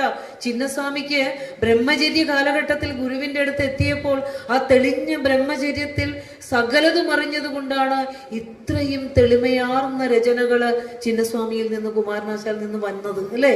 ആ ബ്രഹ്മചര്യ കാലഘട്ടത്തിൽ ഒരു കുട്ടിയുടെ ജീവിതക്രമം എങ്ങനെയായിരിക്കണം, എത്ര വ്യക്തമായി അടുക്കും ചിട്ടയോടെയാണ് ഗുരു ശ്രീനാരായണ ധർമ്മം എഴുതി തന്നിട്ടുള്ളത്. പക്ഷേ ഇതിനെ ഒന്നും സ്വീകരിക്കാനുള്ള ഒരു അറിവ് നമുക്കില്ലാതെ പോയല്ലോ എന്ന് ഓർക്കുമ്പോൾ പലപ്പോഴും ചോദിക്കാൻ പോലും മടിയാവും. ഏതിന്റെ 100ാം വാർഷികം എന്ന് ചോദിക്കുമ്പോൾ അങ്ങനെ ഒരു കൃതി ഗുരു എഴുതിയിട്ടുണ്ടോ എന്ന് ചോദിക്കുമ്പോൾ നമുക്ക് എവിടെയാ തെറ്റ് പറ്റിയത്? ആർക്കാണ് തെറ്റ് പറ്റിയത്? ഗുരുവിനെ അറിയിക്കുന്നിടത്താണോ, അറിയേണ്ടവരിലാണോ, എവിടെയാ തെറ്റ് പറ്റിയത്? നമ്മൾ സ്വയം തന്നെ ആത്മവിചിന്തനത്തിന് വിധേയമാക്കേണ്ടതുണ്ട്. ഈ ഓട്ടമുണ്ടല്ലോ, നമ്മൾ സമ്പാദിച്ച പൈസയും കൊണ്ട് നേരെ ഓടും.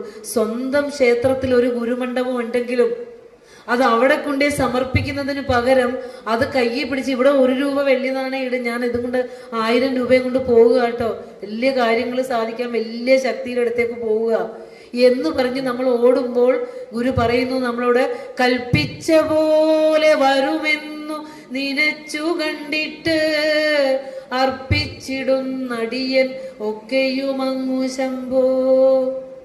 പഞ്ചഭൂതങ്ങളെ ചേർത്ത് നിന്റെ ശരീരത്തെ മൗൾഡ് ചെയ്തപ്പോൾ ആ ഒരു സൃഷ്ടിയുടെ അനിർവചനീയമായ ഗണന അവിടെ നടന്നിട്ടുണ്ട്. നമ്മളിപ്പോ ഈ കസേരയിൽ ഇരുന്ന് കേൾക്കല് പോലും ആ ഗണനയിൽ പെട്ടതാ. അതിനെ 1000 രൂപയോ അല്ലെങ്കിൽ 1 കോടിയോ കൊണ്ട് ഇട്ടാലേ മാറ്റി കിട്ടില്ല എന്ന് അറിഞ്ഞ മനുഷ്യന്റെ ഓട്ടം നിർത്തും. അതിന് ഗുരു ശിവശതകം പറയുന്നു,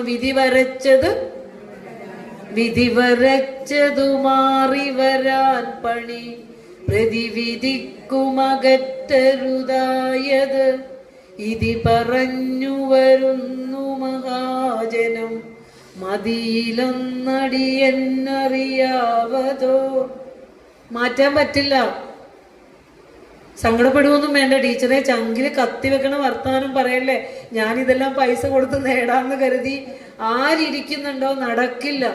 കാരണം ഈ ശരീരം വന്നിട്ടുണ്ടോ കർമ്മത്തിന്റെ ഫലമായും വാസനയുടെ ഫലമായി ജന്മാന്തരങ്ങളായി കൂട്ടിക്കൊണ്ടുപോയ കെട്ടിവെച്ചു കൊണ്ടുപോയ കർമ്മ സഞ്ചയങ്ങളാണ് വാസനയായി നമ്മുടെ ശരീരമായി വന്നിരിക്കുന്നത്.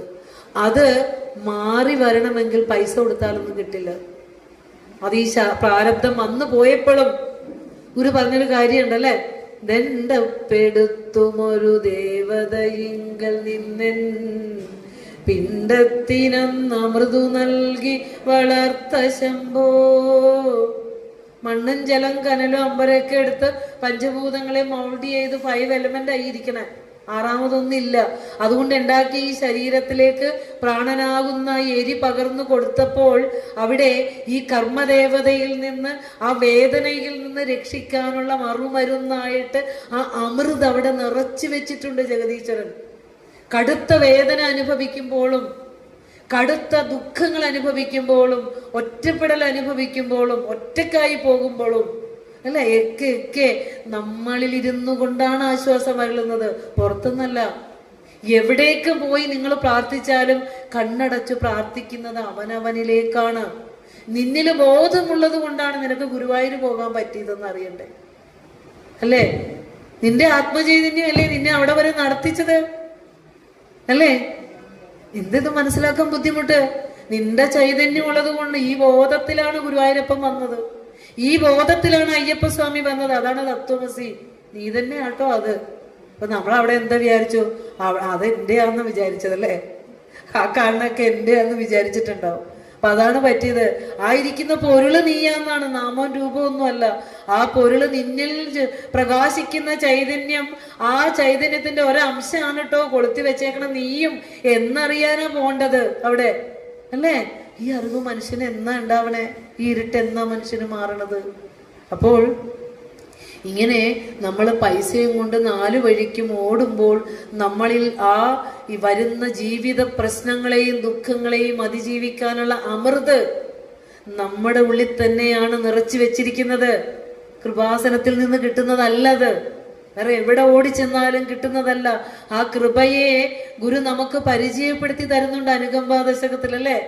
അരുൾ അൻപ് അനുകമ്പ മൂന്നിനും പൊരുളൊന്നാണിതു ജീവതാരകം, അരുളുള്ളവനാണു ജീവി എന്നൊരു വിട്ടിടുകയീ നവാക്ഷരീ.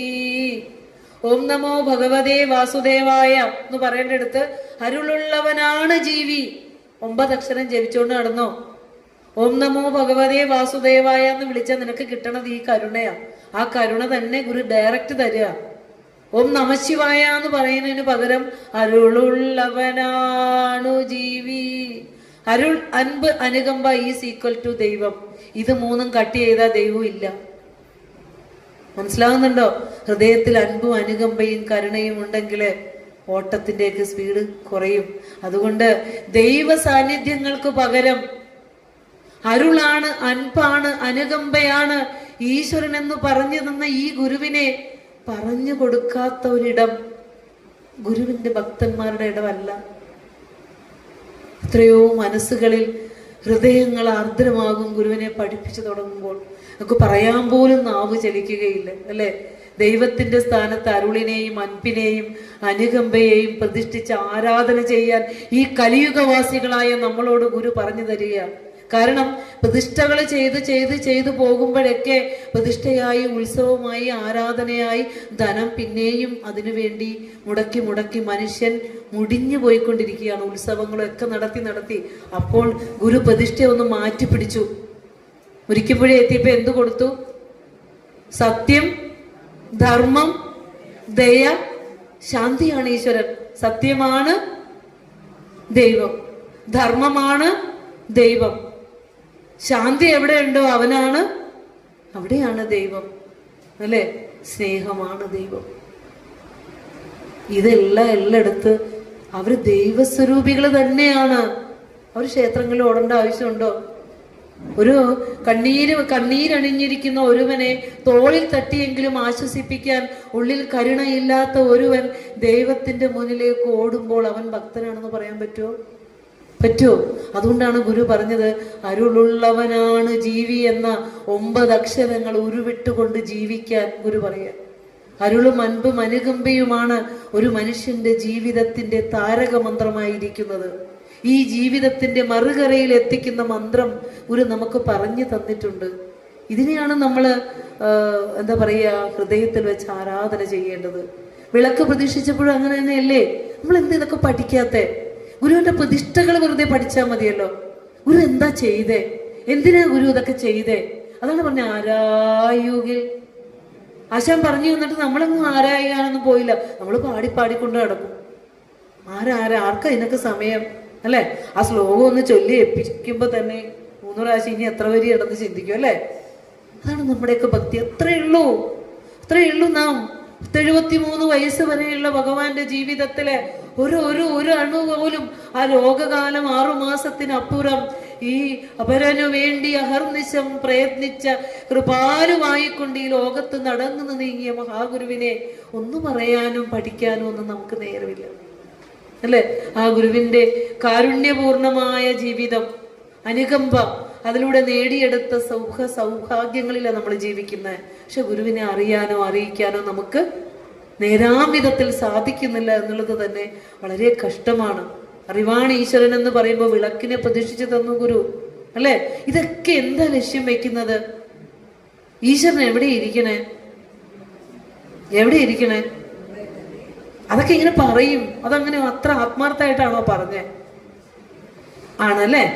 പഠിക്കുന്നവർക്ക് അത് ആത്മാർത്ഥമായിട്ടാ പറയണത്. ഒന്ന് പറഞ്ഞോട്ടെ, നാമും ദൈവവും ഒന്നായിരിക്കുന്നു, നാം ദൈവത്തോട് ഒന്നായി പോകുന്നു. ഏത് കൃതിയിലാ പറഞ്ഞിരിക്കുന്നത്? ആത്മവിലാസം. അത് ആരുടെ വാക്കാ? ഗുരുവിന്റെ എന്ത് വാക്കാ അത്? അനുഭവവാക്യം അല്ലെ? ഗുരുവിന്റെ അനുഭവവാക്യം. നമ്മളെ സംബന്ധിച്ചിടത്തോളം അത് എന്ത് വാക്യ? ഉപദേശവാക്യ. നമുക്ക് അനുഭവം ഉണ്ടോ? നാമും ദൈവവും ഒന്നായി പോകണമെന്നുള്ള അനുഭവം ഉണ്ടോ? നമുക്കില്ല. നമുക്ക് അനുഭവമാണോ അത്? നമ്മളെ സംബന്ധിച്ചിടത്തോളം അത് ഗുരുവിന്റെ ഉപദേശവാക്യം. ഈ ഉപദേശവാക്യം എന്താക്കി മാറ്റണം? അനുഭവമാക്കി മാറ്റണം. ഇനി പഠിച്ചോളൂ. ആരാധന എന്ന വാക്കിന്റെ അർത്ഥം എന്താ? ആരാധന ഈസ് ഈക്വൽ ടു അതായി മാറുക. പുഷ്പം കൊണ്ട് ഇട്ടച്ചു പോരലല്ല, നിവേദ്യം കൊണ്ട് ഇട്ടച്ചു പോരലല്ല. ഗുരു എന്താണോ അതായി മാറുക. അതാണ് ഭക്തി. ഭക്തൻ ഭഗവാനാണെന്ന് എന്നുറപ്പ് വരുന്നു. അതാണ് ഭക്തി എന്ന് ഗുരു പഠിപ്പിച്ചിട്ട് ഈശ്വരനെ തേടി ഞാൻ അലഞ്ഞു, കടലുകൾ തേടി കടന്നു ഞാൻ തിരഞ്ഞു, അവിടെയുമില്ല ഇവിടെയുമില്ല ഈശ്വരൻ, അവസാനം എന്നിലേക്കും ഞാൻ തിരഞ്ഞു. അവിടെയാണ് ഈശ്വരന്റെ വാസം. സ്നേഹമാണ് ഈശ്വരന്റെ രൂപം അല്ലെ? ഇതൊക്കെ ഗുരു എത്ര പറഞ്ഞു. സത്യം, ധർമ്മം, ദയ, സ്നേഹം അല്ലെ? കൊലത്ത് കര വെച്ച് ഗുരു സ്നേഹം ഒരു രൂപം കൊണ്ട് വന്നതാ ഗുരു. ഗുരു ആരാന്ന് ചോദിച്ചാൽ അനുകമ്പ അല്ലെങ്കിൽ കരുണ അല്ലെങ്കിൽ സ്നേഹം ഒരു ശരീരം സ്വീകരിച്ച് വന്നാൽ അതെന്റെ ഗുരുവാണ്. അതുകൊണ്ടാണ് ഗുരുവിന്റെ ഒരു വാക്ക് ആരുടെയെങ്കിലും ഹൃദയത്തിൽ കേരളീയരല്ലാത്ത ഏതെങ്കിലും ഒരു മഹാമനീഷിയുടെ ഉള്ളിലേക്ക് പതിഞ്ഞിട്ടുണ്ടെങ്കിൽ ഉണ്ടല്ലോ, ആ മഹാവെളിച്ചം തേടി ഇങ്ങനെ വരണേ എന്തുകൊണ്ടാന്ന് പറയും? ഇതിന്റെ മാധുര്യം അനുഭവിച്ചത് കൊണ്ടാണ്. ഞാൻ എപ്പോഴും എനിക്ക് എസ് രമേശൻ നായരുടെ ടീച്ചർ അത് വായിക്കണം കേട്ടോ. ഗുരു പൗർണമി 2018 കേന്ദ്ര സാഹിത്യ അക്കാദമി അവാർഡ് കിട്ടിയ കൃതിയാണ് ഗുരു പൗർണമി. എസ് രമേശൻ നായർ സാറാണ്, ഓർത്തോളണം. എസ് രമേശൻ നായർ സാറിനെ കേട്ടിട്ടുണ്ടോ? മലയാളത്തിലെ നിരവധിയായ സിനിമാ ഗാനങ്ങൾ എഴുതി ഇന്നും ആ പാട്ടുകൾ നമ്മളിങ്ങനെ മൂളിക്കൊണ്ട് നടക്കും. എസ് രമേശൻ നായർ സാറുടെ പാട്ടുകൾ അല്ലേ? അപ്പോ അത്രയും ഹൃദയകാരിയായ പാട്ടുകൾ എഴുതിയ എസ് രമേശൻ നായർ സാറിന്റെ ജീവിതത്തിന്റെ അവസാന നിമിഷങ്ങളിൽ, തന്റെ രചനയുടെ അവസാന സമയങ്ങളിൽ ഗുരു പൗർണമി എന്ന ഗ്രന്ഥം രചിക്കുന്നുണ്ട്. അത് ശ്രീനാരായണ ഗുരുദേവന്റെ ജീവിതവും ഗുരുവിന്റെ ജീവചരിത്രവും കൃതികളും ഗുരു കണ്ടുമുട്ടിയ മഹത് വ്യക്തികളും ഗുരു ചരിത്ര സംഭവങ്ങളും എല്ലാതും ചേർത്തുകൊണ്ട് കാവ്യരൂപത്തിൽ എഴുതിയ കൃതിയാണ് ഗുരു പൗർണമി അല്ലെ? അത് വായിക്കണം. പക്ഷെ അതിന് കേന്ദ്ര സാഹിത്യ അക്കാദമി അവാർഡാ കിട്ടിയത്. കാരണം എന്താ വെച്ചാൽ ഗുരുവിനെ ആരെങ്കിലും തൊട്ടിട്ടുണ്ടെങ്കിൽ ഉണ്ടല്ലോ, അതില് എസ് രമേശൻ സാർ പറയുന്നുണ്ട്, തൊട്ടതെല്ലാം പൊന്നാക്കും. ഗുരുവിനെ പറയുന്ന തൊട്ടതെല്ലാം പൊന്നാക്കും വിശ്വദീപ പ്രകാശമേ, ഇഷ്ടമാകട്ടെ അങ്ങേക്ക് സ്പഷ്ടമാം ഗുരു പൗർണമി. കുമാരനാശൻ ചെയ്യേണ്ടിയിരുന്നതാ. ആ പല്ലനയാറിലേക്ക്, ആ ജലസമാധിയിലേക്ക് ആശാന്റെ ജീവിതം പോയില്ലായിരുന്നെങ്കിൽ, ഒരു കനിവുമില്ലാതെ കാലം കൊടുത്തുവിട്ട ഓലപ്പടിയുമായി റെഡീമർ ബോട്ട് എത്തിയില്ലായിരുന്നെങ്കിൽ ആശാൻ തീർച്ചയായും കൊലത്തുകരയും അതുപോലെ ശിവഗിരിയും ആലുവയും അരുവിപ്പുറവും ഒക്കെ ഗുരുവിന്റെ കൃതികളൊക്കെ ചേർത്തുകൊണ്ട് ഒരു മഹാകാവ്യം തന്നെ രചിച്ചേനെ അല്ലെ. അതിന് നമുക്ക് ഭാഗ്യമില്ലാതെ പോയി. അപ്പോ അത് പൂർത്തിയാക്കിയ എസ് രമേശ് നായർ സാറ് പറയുന്നുണ്ട്, 6-7 മാസമാണ് രചനാ കാലഘട്ടമെങ്കിലും കഴിഞ്ഞ 40 വർഷമായി ഗുരുവെന്ന ചൈതന്യം എന്നെ വലയം ചെയ്തുകൊണ്ടിരുന്നു. കണ്ണീരോടുകൂടിയാണത് വായിച്ചത് അല്ലെ. അപ്പോ ഗുരുവിനെ അറിയുന്ന ഓരോരുത്തരും ആ പാതാരവിന്ദങ്ങളിലേക്ക് അണയുക തന്നെ ചെയ്യും, ഒരു സംശയമില്ല. ഇപ്പോഴും നമുക്കറിയാലോ, ഗുരുവിന്റെ 100ാമത് മഹാസമാധി ദിനാചരണത്തിന്റെ ഒരുക്കങ്ങള് ശിവഗിരി മഠത്തിൽ തുടങ്ങുമ്പോൾ അത് കേന്ദ്രം തന്നെ, ഈ ഭാരത സർക്കാർ തന്നെ ഏറ്റെടുത്തുകൊണ്ട് നടത്താനുള്ള അത്ര രീതിയിൽ ഗുരു പറഞ്ഞില്ലേ 100 വർഷം കഴിയുമ്പോൾ ഇതൊക്കെ പ്രകാശിക്കുമെന്ന്. അപ്പോൾ ഈ മഹാഗുരുവിനെ തേടി ഇങ്ങോട്ട് എത്തുമ്പോൾ ആത്മോപദേശ ശതകമെന്ന് പറയാൻ പോലും അറിയില്ലാത്ത മലയാളികൾ ഉണ്ടാവുക എത്രയോ എത്രയോ എന്താ പറയാ ലജ്ജാകരം എന്ന് തന്നെ നമുക്ക് പറയേണ്ടതുണ്ട്. ജാതിയുടെയും മതത്തിൻ്റെയും മറ്റ് വിഭാഗീയതകളുടെ എല്ലാം പേരിൽ ഈ ഗുരുവിനെ പഠിക്കാതെ മാറ്റിവെക്കുന്ന മലയാളക്കര നമുക്ക് വളരെ സങ്കടത്തോടു കൂടിയേ നമുക്ക് പറയാനായിട്ട് സാധിക്കൂ. ഇവിടെ ഇരുന്നു കൊണ്ട് ഇതൊക്കെ എന്നാണ് ഇതിനൊക്കെ ഒരു മാറ്റം വരിക എന്ന് നമ്മൾ സത്യത്തിൽ നമ്മൾ ആലോചിച്ചു പോവുകയാണ്. അതൊക്കെ സർവമത സമ്മേളനത്തിന്റെ 100ാം വാർഷികം അല്ലെ, ഭാരതം കടന്നങ്ങോട്ട് പോയി ആ വെളിച്ചം. ഇപ്പൊ നമ്മളെ അന്യ സംസ്ഥാനങ്ങളിൽ നിന്നെല്ലാം പ്രഭാഷണത്തിന് വിളിക്കുമ്പോൾ അവർ പറയുന്നതാണ്, നമുക്കിവിടെ ചതയ പ്രഭാഷണം ഉണ്ടല്ലോ എന്ന് പറയുമ്പോൾ നിങ്ങൾക്ക് അവിടെ എങ്ങനെയാ, ഞാൻ വിചാരിക്കുന്ന ചെറിയൊരു സംഘടന, ചെറിയൊരു ഗ്രൂപ്പ്, ചെറിയൊരു റൂം, അതിലൊക്കെ നടത്തുന്ന ഒരു പരിപാടിയാണെന്നാണ്. നമുക്കറിയില്ല, ഞാൻ അന്യ സംസ്ഥാനങ്ങളിലേക്ക് അധികം പോയിട്ടില്ല. അപ്പൊ അവര് പറയുകയാണ്, മലയാളികളുടെ ആഘോഷം എന്താ ആഘോഷമാണ് ടീച്ചറെ? നിങ്ങൾ ഞങ്ങളുടെ നാട്ടിലേക്ക് വന്ന് നോക്കൂ, ബോംബെയിൽ വന്ന് നോക്കൂ, ഗുജറാത്തിൽ വന്ന് നോക്കൂ, ഡൽഹിയിൽ വന്ന് നോക്കൂ, അമേരിക്കയിൽ വന്ന് നോക്കൂ. ഗുരുവിന്റെ ജയന്തിയും മഹാസമാധിയും ഓരോ ദിനങ്ങൾ എങ്ങനെയാണ് കൊണ്ടാടുന്നത് എന്ന് ഞങ്ങൾ കാണിച്ചു തരാമെന്ന് പറയും അല്ലേ. അപ്പോ നമ്മൾക്ക് നമ്മുടെ കുഞ്ഞുമക്കളെയും നമ്മളുടെ ഈ SNDP യോഗം എന്ന മഹത് സംഘടന ഉള്ളത് കൊണ്ടാണ് നമുക്ക് ഇന്ന് ഇങ്ങനെ ഇരുന്ന് പറയാനുള്ള വേദി കിട്ടുന്നത്. ഗുരുവിന്റെ ഒരു വേദിയാ അല്ലെ. ഒരു കയ്യൊപ്പിട്ട ഒരു വലിയ സംഘടനയിൽ ഇരിക്കുന്നത് കൊണ്ടാണ് നമുക്കിന്ന് ഇതൊക്കെ പറയാനായിട്ട് സാധിക്കുന്നത്. അതുകൊണ്ട് ആശാൻ പറഞ്ഞ പോലെ അങ്ങേ തിരുവുള്ളൂറിയ ഒരു അൻപിൻ വിനിയോഗം ഞങ്ങൾക്ക് ശുഭം ചേർത്തിടും ഈ ഞങ്ങളുടെ യോഗം അല്ലെ. അങ്ങയുടെ തിരുവുള്ളത്തിൽ നിന്ന് ഊറി വന്ന അൻപായ ഞങ്ങളുടെ ഈ യോഗം, ഈ SNDP യോഗം എന്ന മഹത് സംഘടന എങ്ങും ജനചിത്തങ്ങളെ ഇണക്കിക്കൊണ്ട് ഗുരുവിന്റെ കൃതികളെയും ഗുരുവിന്റെ ദർശനത്തെയും ലോകം മുഴുവൻ പ്രസരിപ്പിച്ചുകൊണ്ട് എന്നുമെന്നും പ്രകാശമായി പ്രജ്വലിക്കണമെന്ന് ആശാൻ തന്റെ ഗുരുസ്തവത്തിലൂടെ ആശംസിക്കുന്നുണ്ട് അല്ലെ. അപ്പോൾ ആ സംഘടനയിൽ ഇരിക്കുന്നവരെങ്കിലും ഗുരുവിനെ പഠിക്കാനായിട്ട് മുന്നോട്ട് വരണം. അതിന് കാര്യപ്രാപ്തിയുള്ള ആളുകള് മുന്നിട്ട് ഇറങ്ങണം. ഇറങ്ങിയിട്ട് ഗുരുവിനെ അറിയുന്ന പഠിക്കുന്ന കേന്ദ്രങ്ങൾ ഇവിടെ ഉണ്ടാകണം. അങ്ങനെ ഉണ്ടാവുമ്പോൾ നമ്മുടെ സമൂഹത്തിൽ നല്ല മാറ്റങ്ങൾ വരും. അതിൻ്റെ ഒരു വെളിച്ചം ഈ പ്രദേശത്ത് അനുഭവിക്കുക തന്നെ ചെയ്യും, ഒരു സംശയമില്ല. അപ്പോൾ ഗുരുവിനെ പഠിക്കുന്നതിൽ നിന്ന് പഠിപ്പിക്കുന്നതിൽ നിന്ന് ഒരു രാഷ്ട്രീയമോ ഒരു സാമൂഹികമോ ഒരു സാംസ്കാരികമോ ആയ ഒരു സാഹചര്യമോ നമ്മളെ അകറ്റിക്കളയുന്നതാകരുത്. കാരണം നഷ്ടം നമുക്ക് തന്നെയാണ്, മറ്റാർക്കും അല്ല. അതാണ് നമ്മൾ ആദ്യം അറിയേണ്ടത്. അപ്പോ പിണ്ടനന്ദി എന്ന കൃതി ആദ്യത്തെ 4 വരി ഒന്ന് ചൊല്ലാമോ? ഗർഭത്തിൽ വച്ചു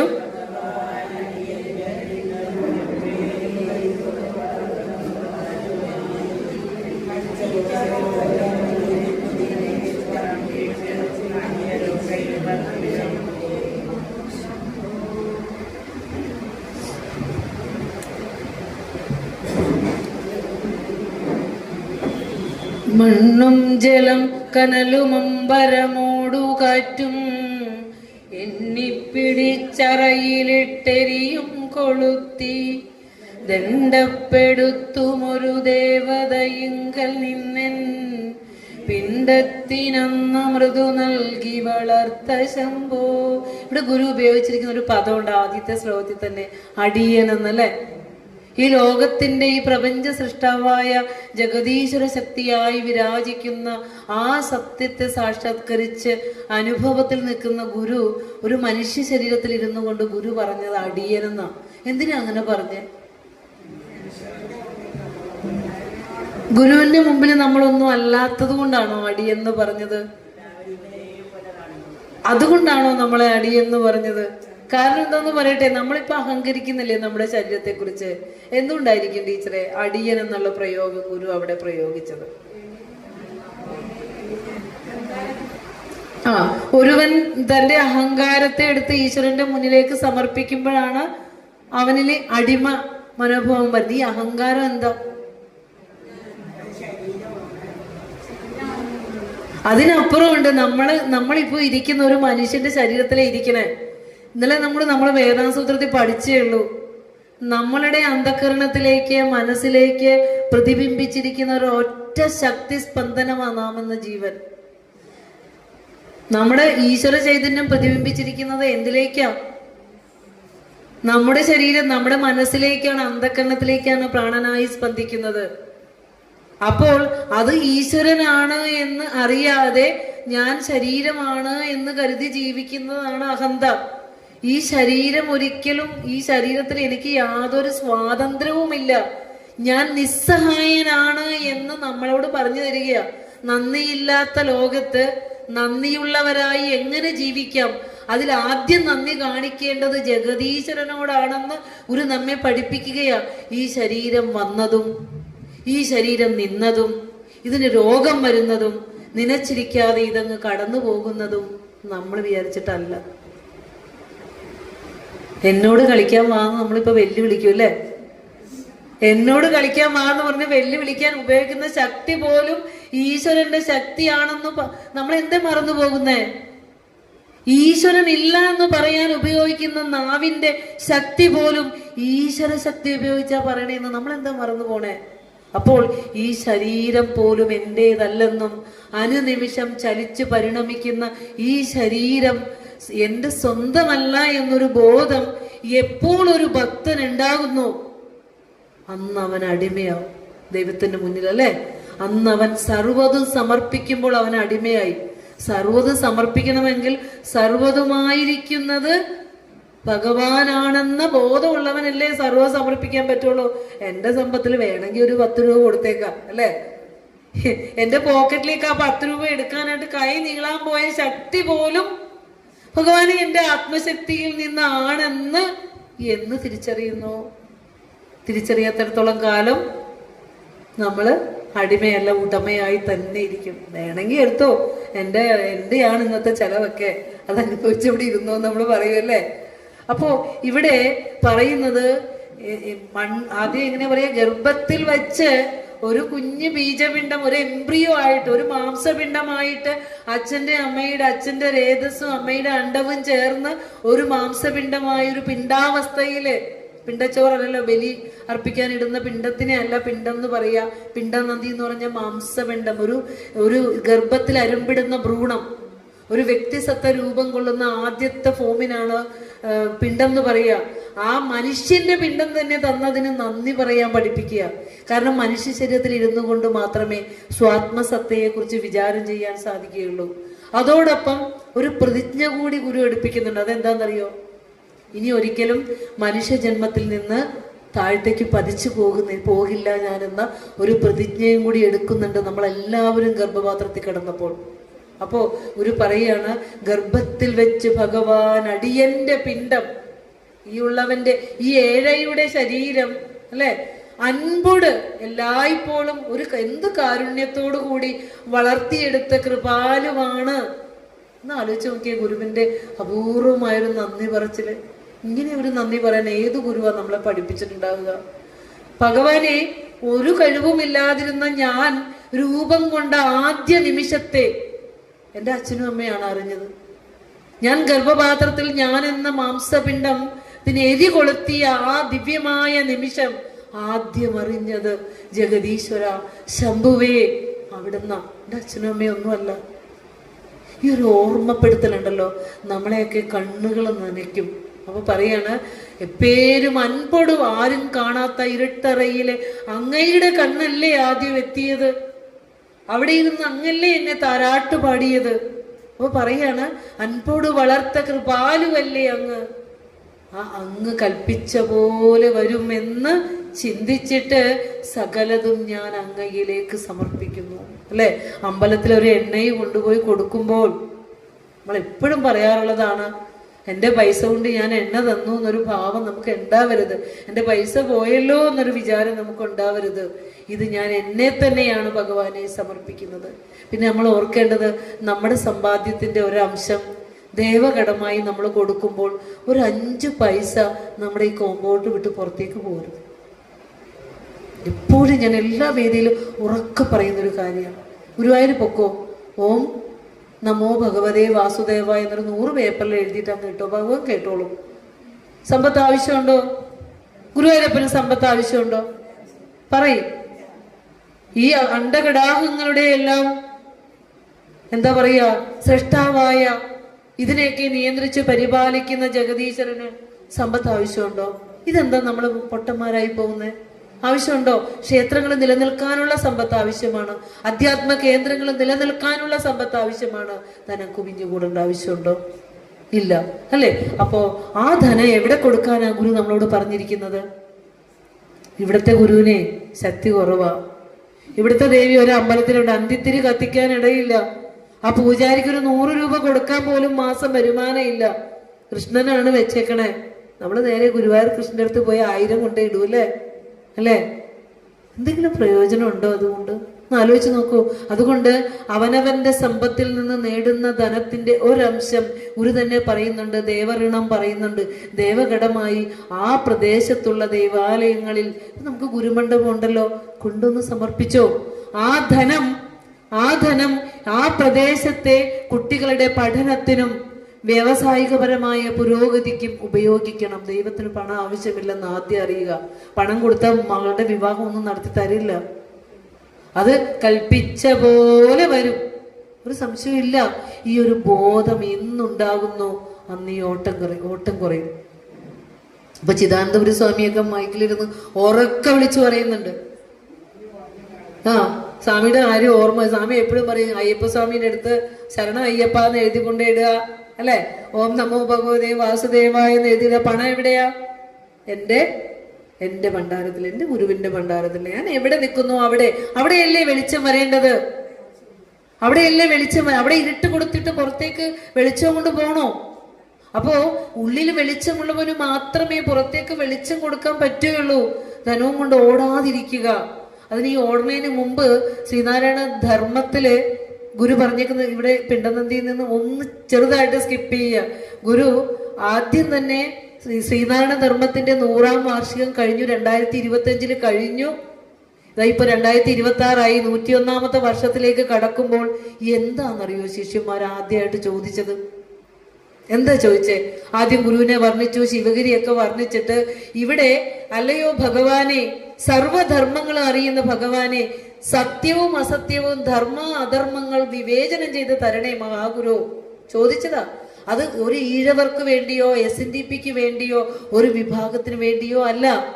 ഈ കലിയുഗത്തിൽ ജീവിക്കുന്ന ലോകത്തിലുള്ള സമസ്ത മനുഷ്യർക്കും വേണ്ടിയിട്ടാണ് ഗുരുവിന്റെ ദർശനം. അപ്പൊ ചോദിക്കുന്നുണ്ട്, ഏത് കാര്യത്തിലാണ് ധർമാധർമ്മ വിവേചനം നടത്തി തരേണ്ടത് എന്ന് സ്പെസിഫൈ ചെയ്ത് കൊടുക്കുന്നുണ്ട് ശിഷ്യന്മാരല്ലേ. ബോധാനന്ദ സ്വാമികള്, ആത്മാനന്ദ സ്വാമികളൊക്കെ പറയുന്നുണ്ട്, ഗുരു ഞങ്ങൾക്ക് ഭഗവൻ സർവതത്വജ്ഞ ജീവലോകതയാപര ധർമാധർമാൻ വിവിച്യ അദ്യ ശ്രോതുമുത്കണ്ഠിതാവയം. ഞങ്ങൾക്ക് ശ്രോതും, ടു ലിസൺ, കേൾക്കുവാൻ ഞങ്ങൾക്ക് ഉത്കണ്ഠയുണ്ട്. ധർമ്മവും അധർമ്മവും വേർതിരിച്ച് പറഞ്ഞു തരൂ, ഞങ്ങൾ അജ്ഞാനികളാണ് ഗുരു. എന്നിട്ട് ഏത് കാര്യത്തിലാണ് ആദ്യം ധർമ്മം ഉപദേശിച്ചു തരണം എന്ന് പറഞ്ഞെന്നറിയോ? ഭക്തിയുടെ കാര്യത്തിൽ, ഈശ്വര വിശ്വാസ സ്ഥിതിയുടെ കാര്യത്തിൽ ഞങ്ങൾക്ക് ധർമ്മം ഉപദേശിച്ചു തരണം. എന്താണ് ഇന്നത്തെ സ്ഥിതി?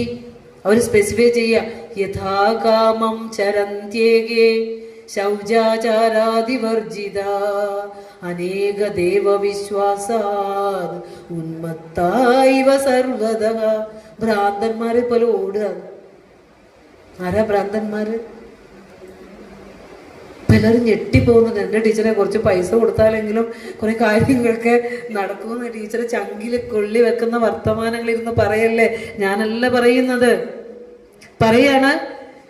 ഇവിടെ പറയുന്നൊരു കാര്യം എന്താണെന്നറിയോ? ഇവിടെ പറയാണ്, ഈ ആഭ്യന്തരവും ബാഹ്യവുമായ ശുചിത്വമില്ലാതെ ഈശ്വരനെ തേടിക്കൊണ്ട് ഭ്രാന്തന്മാരെ പോലെ ഉന്മത്തന്മാരെ പോലെ ഓടുകയാണ്. ഈ സ്ഥിതിക്ക് മാറ്റം വരണ്ടേ ഗുരു? അതിന് ഗുരു കൊടുക്കുന്ന മറുപടി എന്താണെന്നറിയോ? വിചിത്രസ്യ ജഗതഃ കർത്ത സർവശക്തിമാൻ സർവേശ്വരസ്യ സർവജ്ഞഃ ഏകോ ദേവ ഇതീരിതഃ. സംസ്കൃതത്തിൽ തന്നെ കൊടുത്തു. കാരണം ഭാരതത്തിലെ സ്മൃതി ഗ്രന്ഥങ്ങളെല്ലാം തന്നെ യാജ്ഞവൽക്യ സ്മൃതിയും പരാശര സ്മൃതിയും ധർമ്മസിന്ധു ഒക്കെ സംസ്കൃതത്തിലാ. കുറവൊന്നും വരുത്തണ്ട. ഇനി സംസ്കൃതത്തിൽ എഴുതാത്തത് കൊണ്ട് സ്മൃതി ആകാതെ ഇരിക്കണ്ട. വേദം തന്നെയാണ്. വേദത്തിന്റെ മാർഗത്തിലൂടെ സഞ്ചരിക്കുന്ന ആ ഗ്രന്ഥമായതുകൊണ്ടാണ് അതിന് സ്മൃതി എന്ന് വന്നത്. വേദത്തിലേക്ക് സഞ്ചരിക്കാനുള്ള വഴിയാണ് സ്മൃതി, ശ്രുതിയിലേക്ക് സഞ്ചരിക്കാനുള്ള വഴിയാണ് സ്മൃതി. അപ്പൊ ഗുരു പറയുക, വിചിത്രമായ ഈ ലോകത്തിന്റെ കർത്താവ്, നാനാത്വമാർന്ന് നിൽക്കുന്ന ഈ ജഗത്തിന്റെ കർത്താവ്, സർവശക്തിമാനും. സർവശക്തിമാൻ എന്ന് പറഞ്ഞാൽ എന്താ? ഒരു ഉറുമ്പിന്റെ ഉള്ളിൽ ശക്തിയായിരിക്കുന്ന, ഒരു പുൽക്കൊടി ചലിക്കാൻ ശക്തിയായിരിക്കുന്ന, ഒരു വിത്ത് ഒന്ന് മുളച്ചു പൊങ്ങാൻ ശക്തിയായിരിക്കുന്ന, നമ്മുടെ പ്രാണനെ മിടിപ്പിക്കുന്ന, നമ്മളെ കൊണ്ട് ശ്വസിപ്പിക്കുന്ന, കഴിച്ച ആഹാരത്തെ ദഹിപ്പിക്കുന്ന, ഒരു ഇല കൊഴിഞ്ഞു വീഴുന്ന ശക്തിയായിരിക്കുന്ന ആ സർവശക്തിമാൻ, സർവേശ്വര, എല്ലാത്തിനും ഈശ്വരനായിരിക്കുന്ന ആ ദേവനേകനാണ്. അനേകമില്ല. ഗുരുവിന്റെ ഉത്തരമാണ്. ജാതിയും മതവും ഒന്ന്, ദൈവവും ഒന്ന്, അല്ലെ? ഗുരു പറഞ്ഞു കൊടുക്കുന്നുണ്ട് അവിടെ. ആ ഉത്തരമാണ് നമ്മൾ എടുക്കേണ്ടത്. അവിടെയാണ് ഗുരുവിന്റെ ഭക്തി ദർശനം കൂട്ടിച്ചേർത്ത് വെച്ച് പഠിക്കണം. ഇതെങ്കിലും നമ്മൾ 4 വരി എഴുതിയിട്ട് ഈ ഒരു ലഘുലേഖ പോലെ ശ്രീനാരായണ ഭവനങ്ങളിലേക്കെങ്കിലും ഒന്ന് എത്തിച്ചു കൊടുക്കുക. എന്താ ഭക്തി? ഭക്തി ആത്മാനുസന്ധാനം എന്ന് വെച്ചാൽ എന്താ?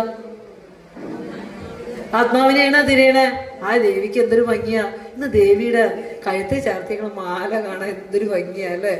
ഇന്ന് ഉടുത്തേക്കണ സാരി ഉടുപ്പിച്ചേക്കണ വളരെ നന്നായിട്ടുണ്ട്. ഇന്നത്തെ ആ നിവേദ്യത്തിന് എന്തൊരു സ്വാദാണ് അല്ലെ?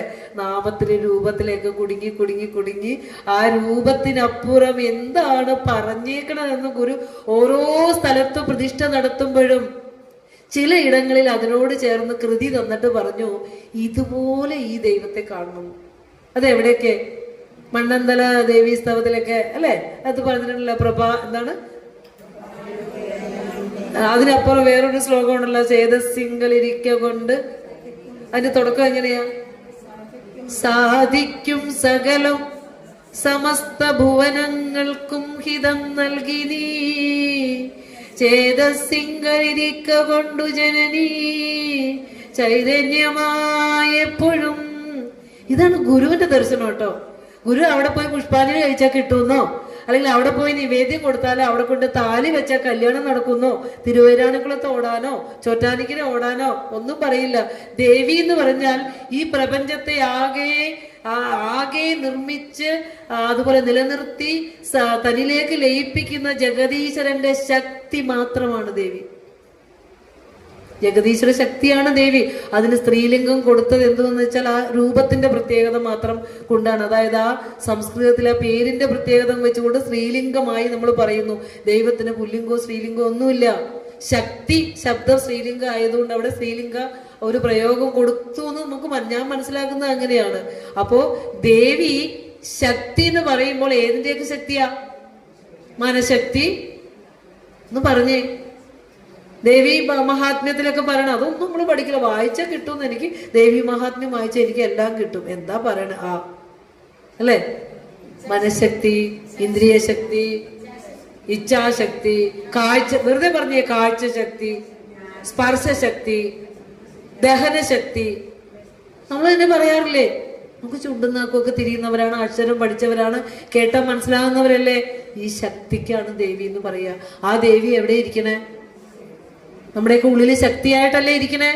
അതല്ലേ ഗുരു പറഞ്ഞു തന്നെ, ചേതസ്സിങ്കലിരിക്ക കൊണ്ടു ജനനീ ചൈതന്യമായെപ്പോഴും.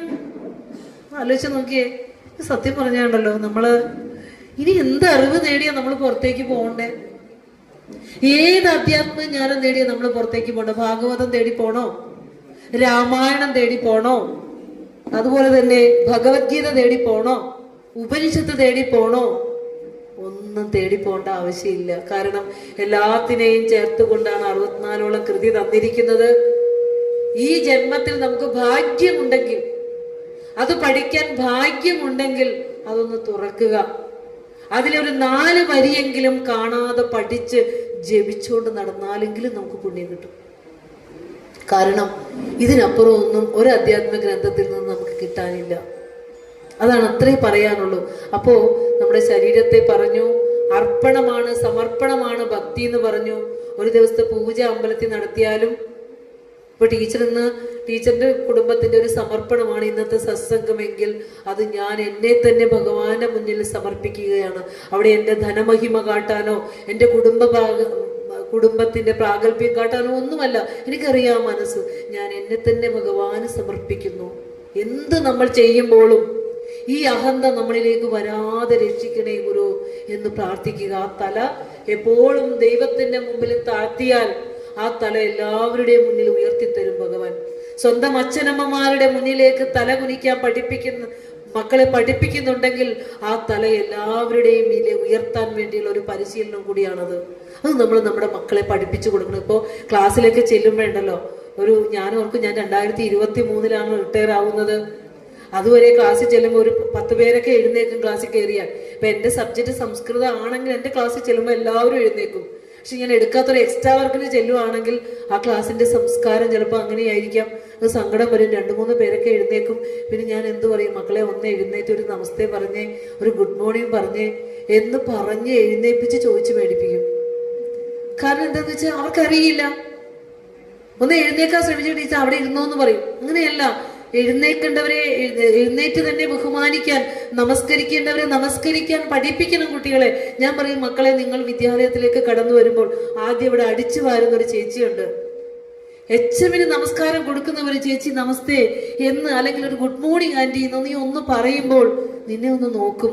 അവർക്ക് ആരും കൊടുത്തിട്ടുണ്ടാവില്ല ഇങ്ങനെ ഒരു ഗുഡ് മോർണിംഗ്, അല്ലെ? ഇവന് ആരുടെ മകനാ, എന്റെ ക്ലാസ് ടീച്ചർ ആരാ, എന്റെ അച്ഛനും അമ്മയും ആരാ? മനസ്സിൽ ഓർക്കും, നല്ല കുട്ടി, അല്ലേ?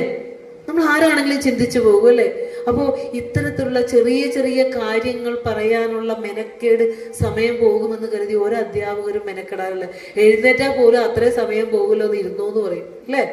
അങ്ങനെയാണ് ഇന്ന്. ഇപ്പം ഞാൻ ഓർക്കും, നേരത്തെ റിട്ടയർ ആയത് എത്രയോ ഭാഗ്യം. ഇപ്പോഴുള്ള കുട്ടികൾ പറയും, ടീച്ചറെ പോകുന്നത് എത്രയോ നന്നായി, അല്ലെ? ഇപ്പൊ ലിപ്സ്റ്റിക് ഇല്ലാത്ത ചുണ്ടുകൾ നമുക്ക് കാണാൻ പറ്റില്ല ക്ലാസ്സിൽ ചെന്നാൽ പോലും കുഞ്ഞുങ്ങളെ, അല്ലെ? അപ്പൊ കുഞ്ഞുങ്ങൾ അതേപോലെ ആയതുകൊണ്ട് അധ്യാപകരും വേഷം കിട്ടേണ്ടി വരുന്നുണ്ട്. ഇപ്പൊ അങ്ങനെ വരുന്നുണ്ട്. കാരണം പണ്ടൊക്കെ അങ്ങനെയായിരുന്നില്ല. നഖം വരെ ഒരു ഇത്തിരി വളർന്നാൽ പോലും എന്ത് ചെയ്യും, അത് വൃത്തിയാക്കാൻ നമ്മൾ പഠിപ്പിച്ചിരുന്നു. പക്ഷെ ഇന്നൊന്നും കാലത്തിനനുസരിച്ച് നമ്മളെല്ലാവരും മാറിയേ പറ്റൂ. അങ്ങനെ മാറി മാറി വരുന്നൊരു സംസ്കാരത്തിൽ മനുഷ്യന്റെ സംസ്കാരത്തിന് എവിടെയൊക്കെയോ മൂല്യത്തിന് ചുതിയും സംഭവിച്ചുകൊണ്ടിരിക്കുകയാണ്. അപ്പോൾ എനിക്ക് എത്ര വരെ സമയം ടീച്ചറെ? 12:20 ആയിട്ടുണ്ട്. പിണ്ടനന്ദിലെ ഒരു 2 ശ്ലോകം കൂടി പറയാൻ സമയം കിട്ടോ? എന്റെ ഈ വാക്കുകൾ ഗുരുവിലേക്ക് സമർപ്പിക്കുന്നു. സജ്ജനങ്ങൾക്ക് ഏവർക്കും നന്ദി പറഞ്ഞുകൊണ്ട് നിർത്തുന്നു. ഗുരുവോ തസ്സത്.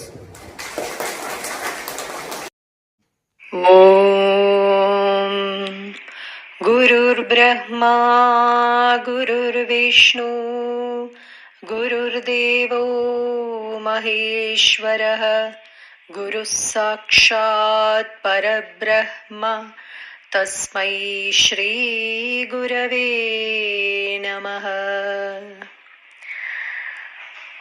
ഓം ബ്രഹ്മണേ മൂർത്തിമതേ ശ്രിതാനാം ശുദ്ധിഹേതവേ നാരായണയതീന്ദ്രായ തസ്മൈ ശ്രീ ഗുരവേ നമഃ.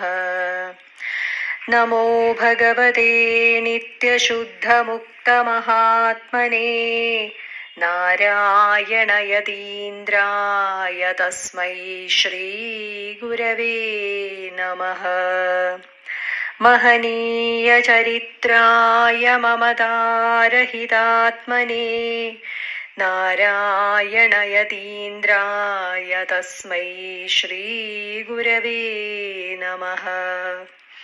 ശിശിരീർകുർവതേ ശാന്തൈഃ കടാക്ഷൈഃ ശിഷ്യസഞ്ജയാൻ ബ്രഹ്മവിദ്യാകോവിദായ തസ്മൈ ശ്രീഗുരവേ നമഃ. വാദിനാം വാദിനേ വാചം യമാനാം മൗനഭാജിനേ സർവലോകാനുരൂപായ തസ്മൈ ശ്രീഗുരവേ നമഃ. യസ്യ നഃ കൽപതേ സിദ്ധൈഃ പാദാംബുജരജോലവഃ നാരായണയതീന്ദ്രായ തസ്മൈ ശ്രീഗുരവേ നമഃ.